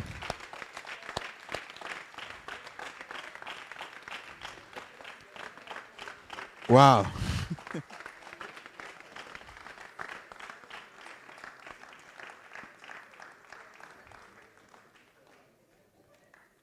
Mr. Chairman, I would like to just recede to my seat and $63,000 just like that. Worth of lumi. I mean, congratulations, Nicholas. And it was worth that you came here. So I'm going to hand over to Mr. Glover. I have my former university, some of my colleagues here, Jacob Dakpila, Dr. Efia, and then Dr. Esiedo. Is Professor Malcolm around? Hey, please. Prof, just come forward. So Prof sat as the chair when I was defending my PhD thesis. So thank you so much. And he's here. He is also a technologist. He is here to also support us. Prof, thank you. So, thank you. Thank you very much. That was an exciting session, isn't it? Do you know what I want us to do? I want you to tell me how much $63,000 is in Ghana cedis. Can you take a look at my phone?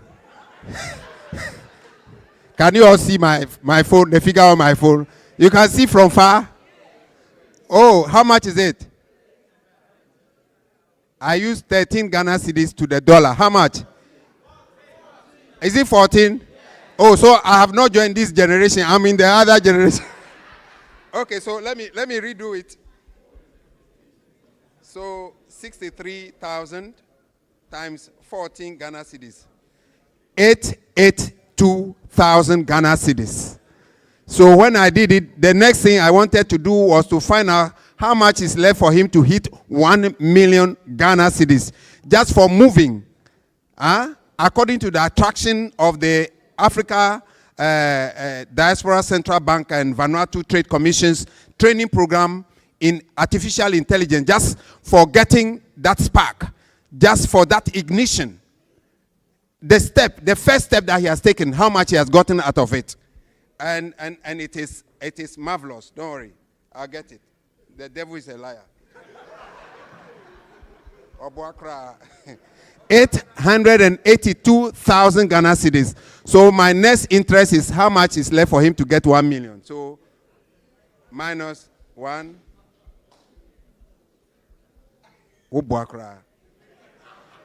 Just 118,000 Ghana cedis, and our brother Nico, some of the trainers. And maybe some of you will be trained by our brother Nicholas. Can you capture his name? Can you see his certificate? Yes. Can you see Nicholas Donko? So when he was training, he didn't tell anybody that he didn't allow anybody to use any adjective to describe him. He wanted us to use the brain power, which everybody must use. All right. Good. So you can see a beautiful lady at the high table. Can you see her? You think she's under 16? You think she's 16 years? Are you 16 years? Was it yes? Yes. Please, this is Justice Patricia Kwanzaa, who will do us the honors by presenting the certificate to Brother Nicholas Donko.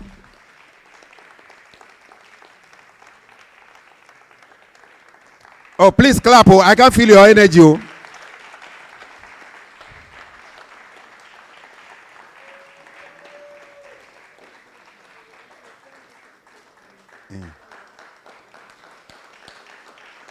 Thank you. Good.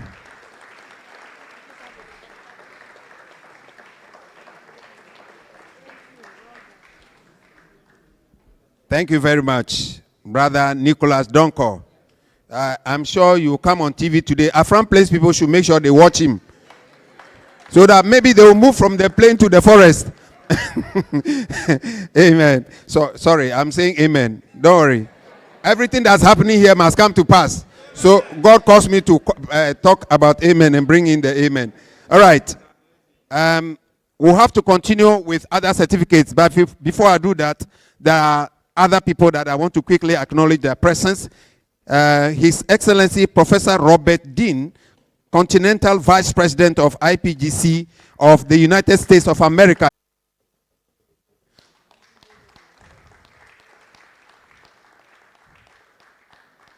Dr. George S. Mens, if you're here.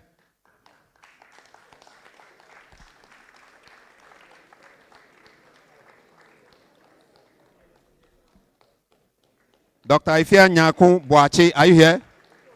You wait, you'll be the next. Do you see how many doctors have taken part? Why are they taking part?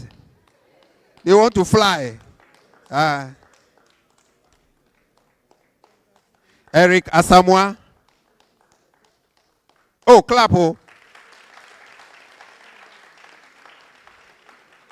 Me, I like clapping. If you clap, you won't sleep.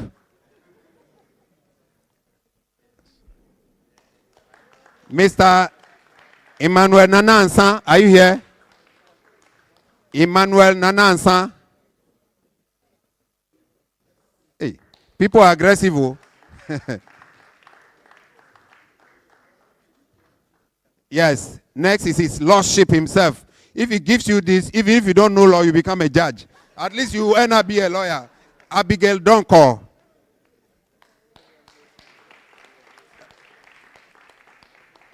Sorry, you are in Emmanuel. Yes, this is yours. Abigail Donko. Felix Ewuku Apeti. Felix Ewuku Apeti, if you are here. To be followed by Edward Kankam Ajiman. This is Felix Ewuku Apeti coming.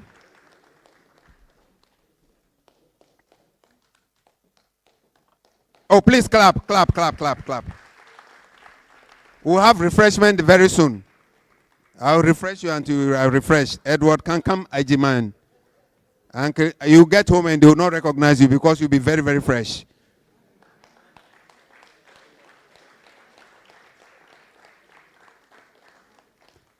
We have Vivian Elikem Agbohla. The name is powerful. She's powerful. Agbohla.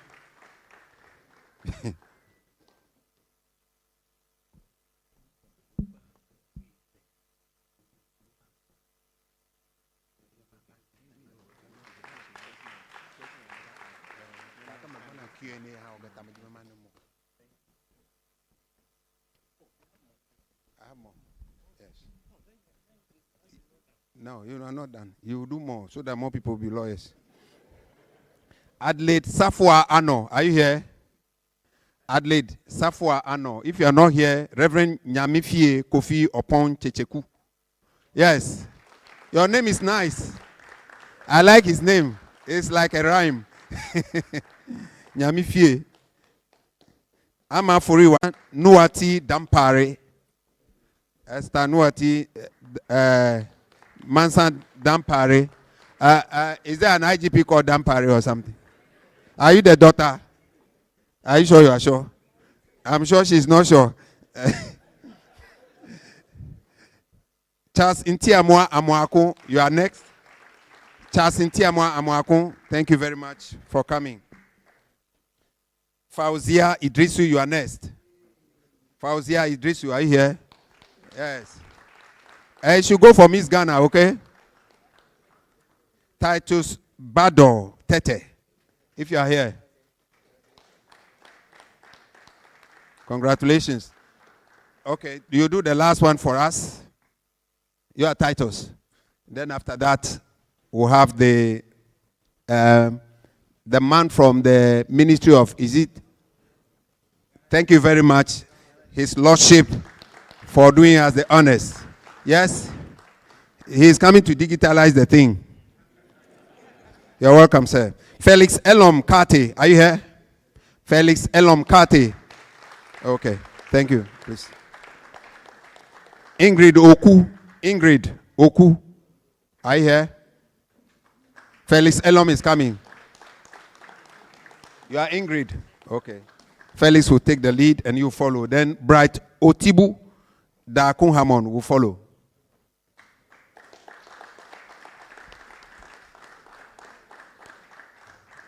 Bright Otibu Dakun Hamon. Frank Kwame Amenuvo. Are you here?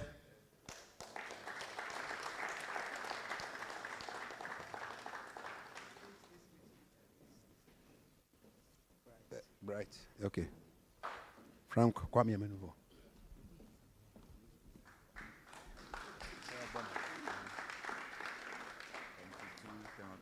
Thank you for coming.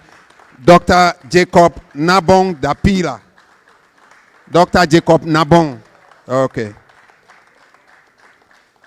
Paul Agape. Paul Agape. Thank you very much. Oh, that's good. Wow, I like the attendance. Paul Agape is here. Sumaila Salim. Sumaila Salim, are you here? Paul. Sumaila Salim, are you here? Emmanuel Afetogbo. Emmanuel Afetogbo, are you here? James Faraday Odum. James Faraday Odum Okran. Master, are you a politician? Are you sure you are sure? Yeah, Ghanaian. The man is smelling with money. You see the way he stood up. So that we can get some kickback. Bufford Theodore. Are you here? You two, you look like a politician. Your nose. Then Winifred Abochi, you are the last one. The rest, we'll do them later on. Winifred Abochi, is he here? She here? Are you a model? Are you a model? She's not answering the question. She must answer the question. Are you a model? Please, no. Speak into the microphone. Are you a model? No, please. No, please. All right, so that brings us to the end of that segment. Thank you very much. Thank you so much for the honors, for doing us the honors.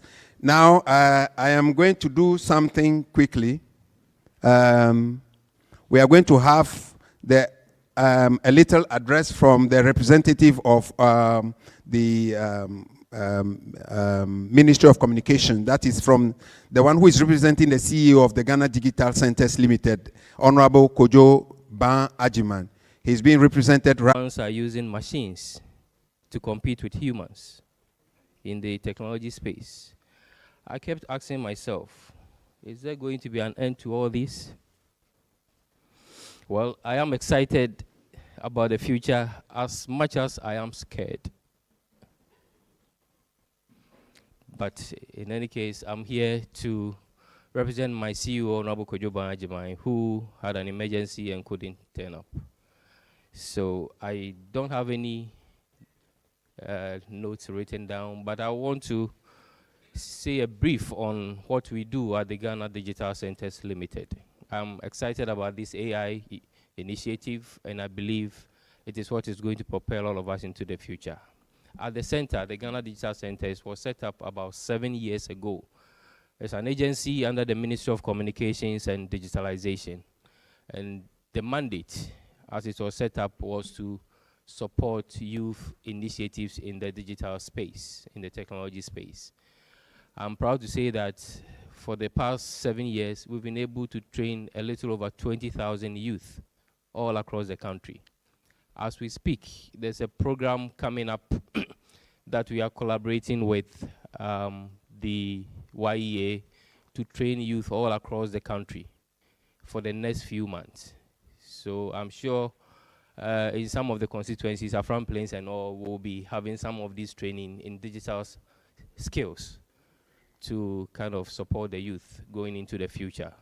We have programs that we have developed, one that we are doing with National Service Secretariat to, in partnership with some of the tertiary institutions, to incubate students in the computer science department throughout the period of the national service. So for the past 1 year, we've had some student services or social programs. I want to entreat all of you to pay a visit to the center and learn about some of the projects happening. We have two interesting projects in collaboration with the World Bank. The Ghana Technology Lab and the Ghana Innovation Hub are all projects that we are collaborating with the World Bank to support the youth in the technology space. So once again, thank you for the opportunity, and I want to entreat all of you to visit the center. Thank you.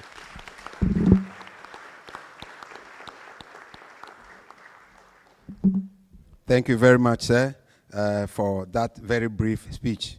You know, some people are very gentle. When they are even speaking, you can tell that they are gentle. You see that he's a gentleman. Correct. Thank you so much for coming, sir. We appreciate it. Oh, why are you laughing like that? Now, I want to appreciate another very important person in our midst, Mr. Kingsley Kweku Pinkra, the CEO of eJobs Ghana. You are in our midst. Can we see you upstanding so we can appreciate you? Thank you very much, sir, for coming. We appreciate you. Now, I want to do something briefly. He said something happened to a lawyer and that his license nearly got revoked. What happened? What? Don't just come and tell me. You know, how many of you know Dana Fariyebua? If the answer is not correct, you say, no, sir. Okay. What exactly happened? You are in front, you have advantage. There's a lady laughing. You want me to call you? I haven't called you yet. She has started rising. Please come. Don't worry. You have called yourself. You know, when you went to school, sometimes when the teacher is asking a question, somebody is, teacher. And when they call him, you give the wrong answer.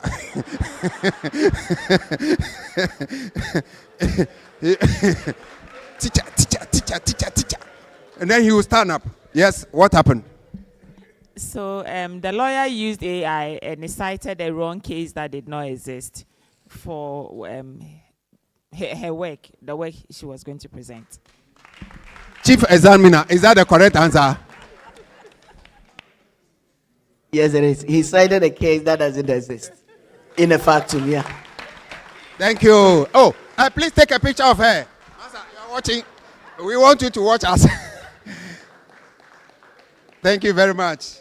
All right. The next question. Yeah, so that was what he said about plagiarism. You know, I was a teacher before. So there's something I'm looking for I haven't got. Has he got the answer? There's something I'm looking for that I didn't find. So you, don't worry. I haven't said he has not done well. So you be here. I'll call another person. You know the teacher people. One person is doing me. You are one of the teacher. The one in blue. Yes. I told you about them. Some of them can stand up and let the teacher call them. I think in a nutshell, the plagiarism he was talking about an anti-AI. I won't buy that. Please, you. But you got a certificate. No, you are disqualified. Madam, the green. You see that I have plenty power. Do you see how I'm using power? Yes, I'm disqualifying and qualifying other people. There's something I'm looking for in that thing. Yes.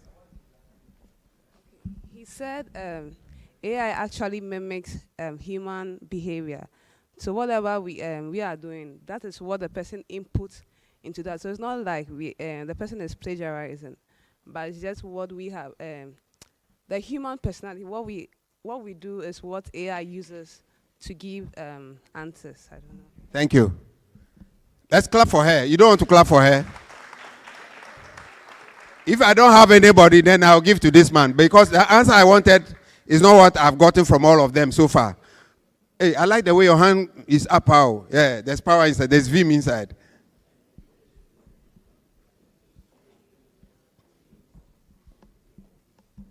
Yes. When he was talking, he said that if there was anything to go by as the AI plagiarizing anything, it should be more of plagiarizing the style as opposed to the content that was written. Because the AI can actually put up something that actually does not exist. Thank you very much. So I will give the thing to the first guy. I told you I was a teacher before. But what I was looking for was that he said the situation that arose was that there was an original meeting. The meeting for him, that meeting is not a plagiarized meeting. It was an original meeting. And minutes were written about the meeting. And the meeting was run through the AI or the chat GPT system. And then because of that, the anti-AI is saying that that meeting was a plagiarized one. He's trying to question what is the population of Vanuatu, according to His Excellency Professor Hugh. Oh, somebody has shouted, but I didn't call the person and he has shouted the answer. Should I give him? I should give him. You are too generous. I put it to you. Okay, please come for it. He knows that if he raises his hand, I won't call him. I may call somebody else. You know how to do it. This is called aggression. Aggression. Thank you very much. Thank you. Right. The next question. I have only two more, and that's it. How many airports are in Vanuatu? According to his... Hey, did he say 8?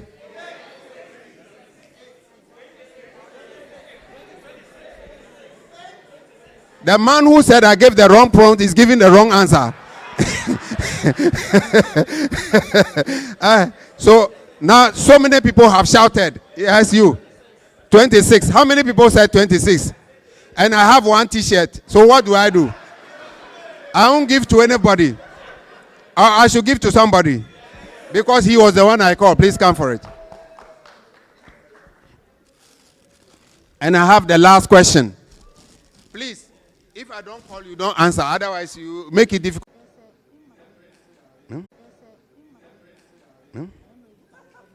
Okay, don't worry. All right. So before we do the refreshment and go out, it's important that every program that has a beginning will have an end. And anytime you have somebody who is your chair, you have to give him due recognition. So we want at this point in time to take the closing remarks from our chair, and then from that we'll proceed with the issues regarding the refreshment. Clap very much with enthusiasm, and let me feel your energy as the chairman comes to give us the closing remarks.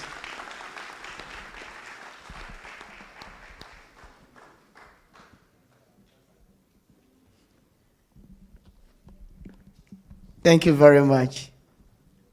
This is the only place that an MC who referred to a judge of the High Court as, "Are you 16?" The man was just on the cusp of committing contempt. Ms. MC, did you hear me? No. I said you were in the cusp of committing contempt when you asked the judge of the High Court whether she was 16.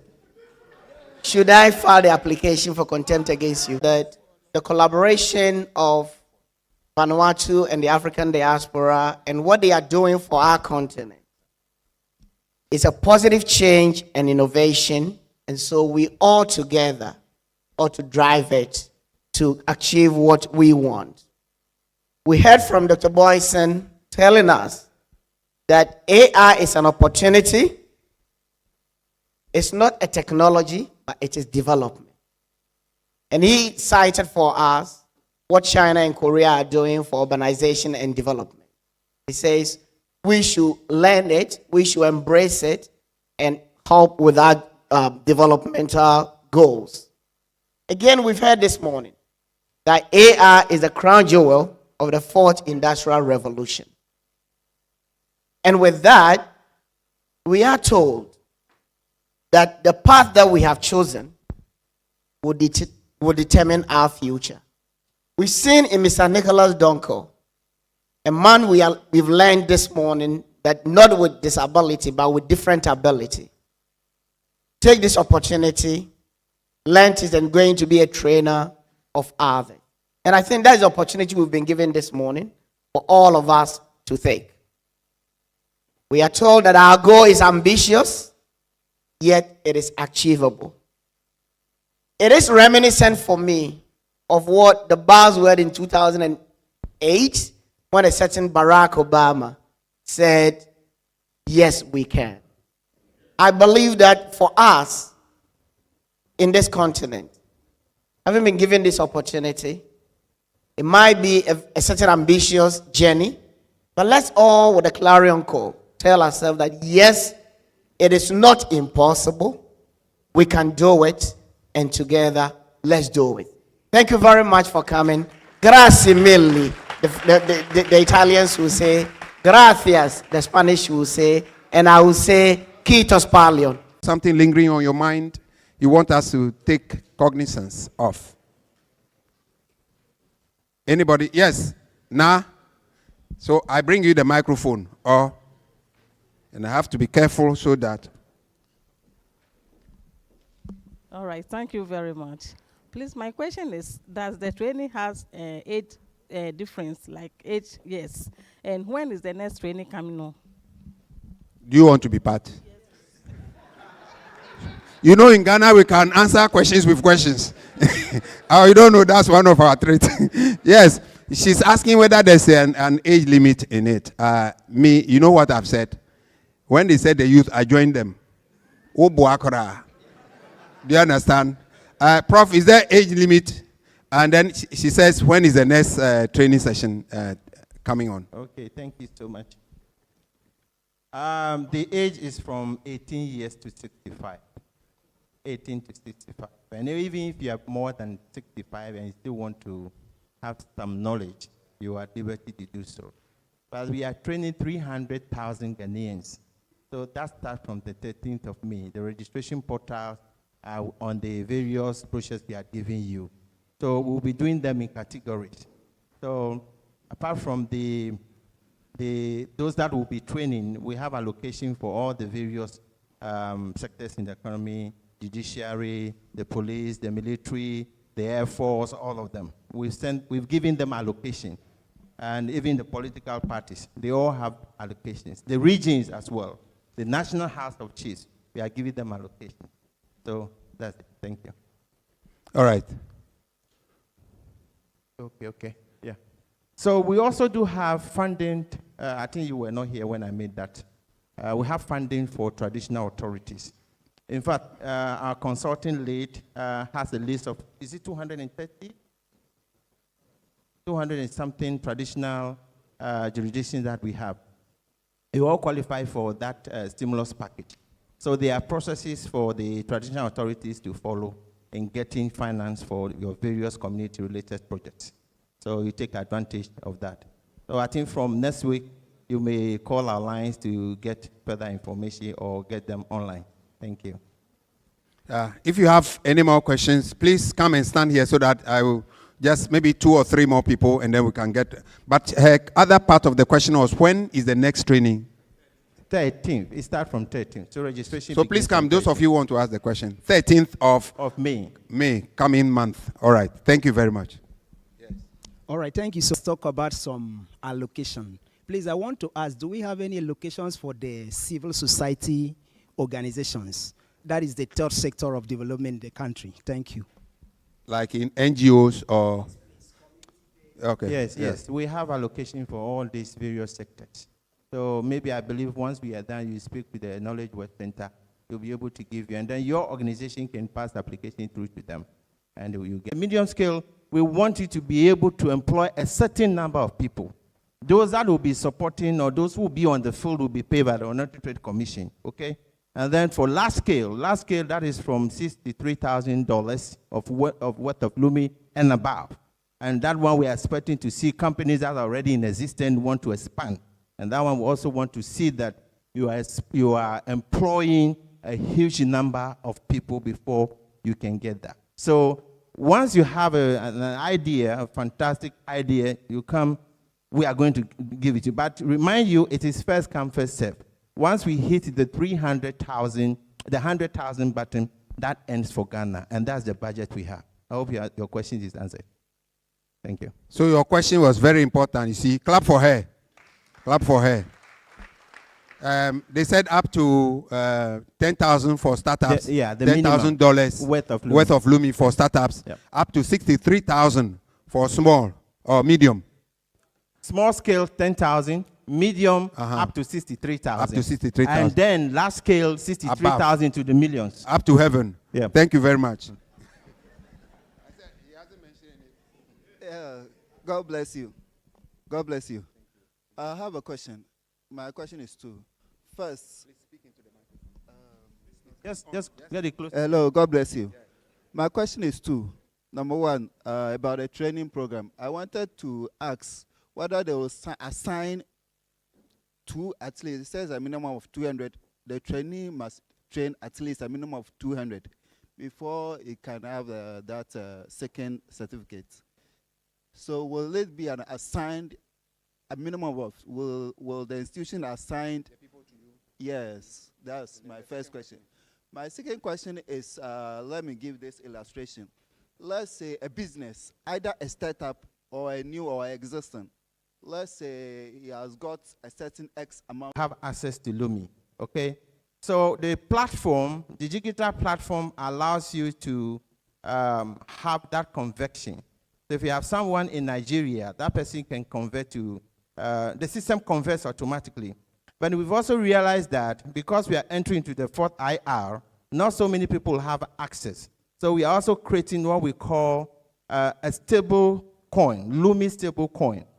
Which means that if we have just about 100 million people having access to Lumi, there's a gap of about 1.3 billion people who don't have. So you can go to the blockchain and change whatever currency you have and buy Lumi stable coin, and then you'll be able to transact with any other person that is on the other side. And mind you, your product must be listed in what? In Lumi. And it must be traded on our gateway. So somebody in Nigeria will say that somebody is selling water in Lumi. That's the intra-African trade we want to promote. Are you okay? Thank you. All right, so we'll take just two more questions. Okay, so Ikea Otubiaisa, the CEO of Child in Tech. And Child in Tech, we train children from 9 years to 17 years in AI, financial technology, IoT, robotics, and I wanted to ask that since this training is for 18 to 65, do we have any plan for below 18 years? I like this question. Clap for her. I like this question. Yes, please. Thank you for that question. That question is very important. In fact, when this program started, I was part of the training. You remember, every night we were always online. So my little boy, who is 13 years, was also, with me and learning so many things. And so I felt that once the child have that capacity to understand the concept, please, we will not restrict such a person, okay? So if your child is maybe to show genuine concern that you are doing this business, that is able to employ people, that is able to what? Solve problems in our society. That's all. Yeah. Dr. Boyson, I think there was a question you need to answer about the gentleman's request for the number of how you are going to allocate the trainers for the trainees.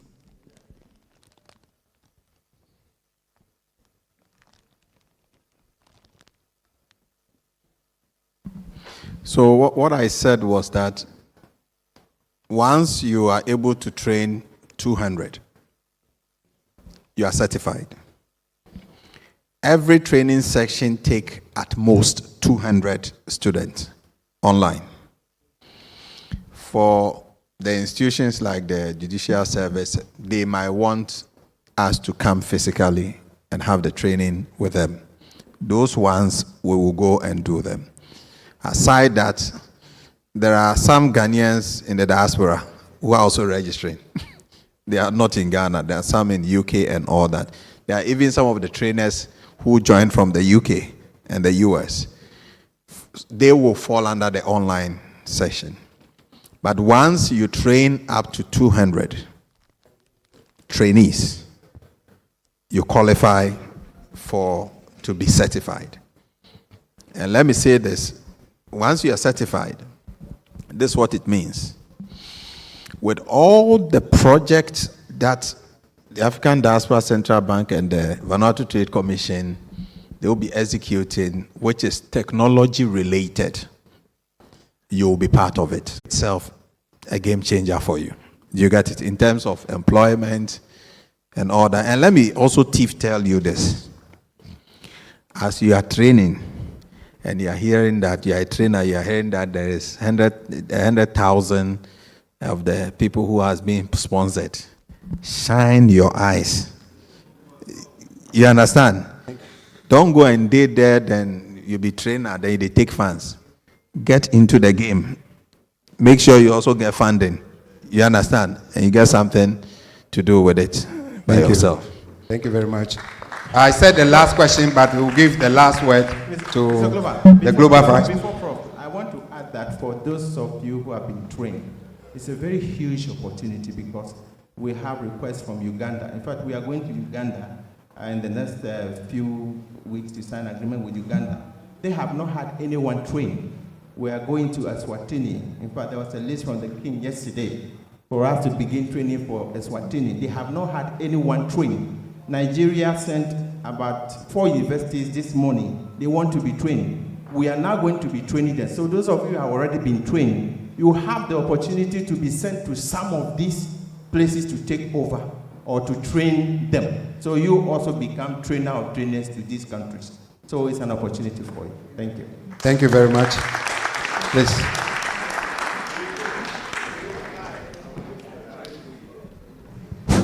Mrs. Chairman, Your Lordship, I really appreciate it. Well, thank you.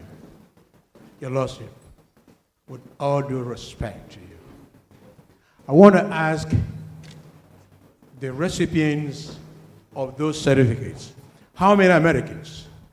How many of you are Americans? How many of you? How many of you are Americans? Americans. How many of you are Americans? How many of you are from United States of America?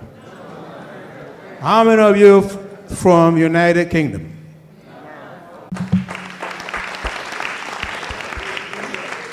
Now, Your Lordship, you're on a legal platform. Is it not very impressive for you sitting down here, Mom, to see Ghanaians? I'm sorry, I regret sometimes I say I'm not American. You understand? It makes us feel very bad after for over 400 years across the transatlantic slavery, we found ourselves out there. And then when you go to American Embassy, where I share a citizenry, and you have influx of Ghanaians going to America. Your Lordship, tell me that it's not very shameful. It is very shameful. I want to tell you something. That what you see here now is enough for you to know that the time has come. The rise of Africa has come. The rising time of Africa has come. Stop going to America. Stop going to Europe. Go for what this man is doing. Okay? You know what? You go to America. I tell you straight away, with all due respect. You go to America, you take a passport, you take a visa, and you go to America. And you know what you do? The first job that you end up doing is removing or cleaning dead bodies. That's what you're doing. Challenge me.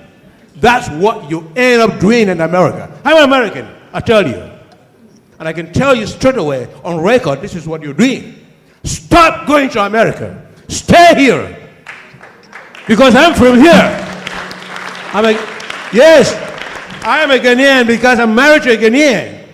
Okay? Resources here that you have in Europe and you have in America, because every resources in America and in Europe is coming and originated from Africa and Ghana in particular. Thank you. Thank you very much. Thank you so much.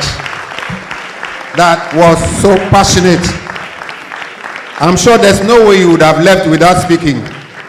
He would have exploded at the entrance because there's so much passion in him. Can you feel the passion? So I'm going to call this the commandment for this conference. The commandment for the AI training launch is to stay in Ghana and make all the best of what we have learned now. And what is going to be the stimulus for staying is the discovery of what you can do with AI, the power of the looming. You know, after Africa doesn't have one currency, the looming can be that currency for Africa. And it is bigger than the biggest, $15.96 to one looming. Why should you go somewhere else? Let's stay here. We will get the job done and we will succeed. Thank you very much. On that note, I want to invite Sister Ewenam to give us the vote of thanks, and then that will be followed by a closing prayer by Pastor Moses.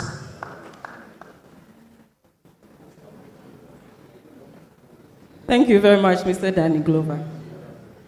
His Lordship, the Chair, I stand on all existing protocols once again to say I'm highly delighted and humbled to be here once again to thank all of us. We all agree with me that this program has been a success because of the grace of God. He has seen us through to have a good weather, organization, everything has been on point, and so we are most appreciative to God Almighty. Secondly, I'll thank the organizers of this auspicious program, from the ECO 6 to the African Diaspora Central Bank, Vanuatu Trade Commission, Ghana staff, Knowledge Web Center staff. Thank you all for this wonderful organization, for making this program very gracious. Most grateful to you for all the errands, the rounds, the up and downs that you've made. Thank you all. And then to our high-profile dignitaries on the high table, His Lordship, Her Ladyship, His Excellency Ambassador, Mr. Frank Ansong from Ghana Digital Centers, Mr. Muzu from Ministry of Foreign Affairs, Director of the Diaspora, Dr. David King Boyson. Thank you all for gracing this beautiful program.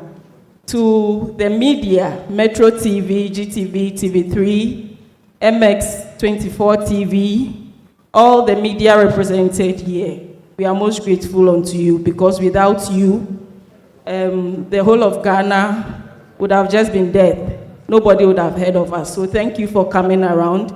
To our trainers, our enthusiastic trainers, right from your platforms, you could see how eager you were, the energy you were showcasing for us to see you were really interested to attend this program. And you have really showcased it here by representing. Thank you all. To our energetic and dynamic MC. Yes, Ubwa. You all agree with me that he has really made this program so interesting, so interactive, so involving. Efo Danny Glover, Akpagaka. We commit the rest into your hands. We know, O Lord, that you would help us to prosper in every endeavor. So, Lord, we commit everyone here into your hands as we leave this place. Be with us, protect, preserve, and take everyone back home safely in the name of Jesus Christ. And we ask of you, O Lord, that your blessings will continually rest upon this initiative and make it go further than we ever imagined. In Jesus' name, amen. Thank you very much. So right now, we are about bringing the program to a close, but I want to give us one word. And the word is that we are on a journey. The journey is just about starting. It has not ended. Make sure you gather momentum for your takeoff. The high table will now take some pictures. Our number is large, so I don't know how we'll organize maybe later on. And because it will be good, we know that you were part of the lunch. So let's have the high table come together, take a picture, and then later on we'll look for, I think there's a staircase there. We can, as we are doing the interaction before the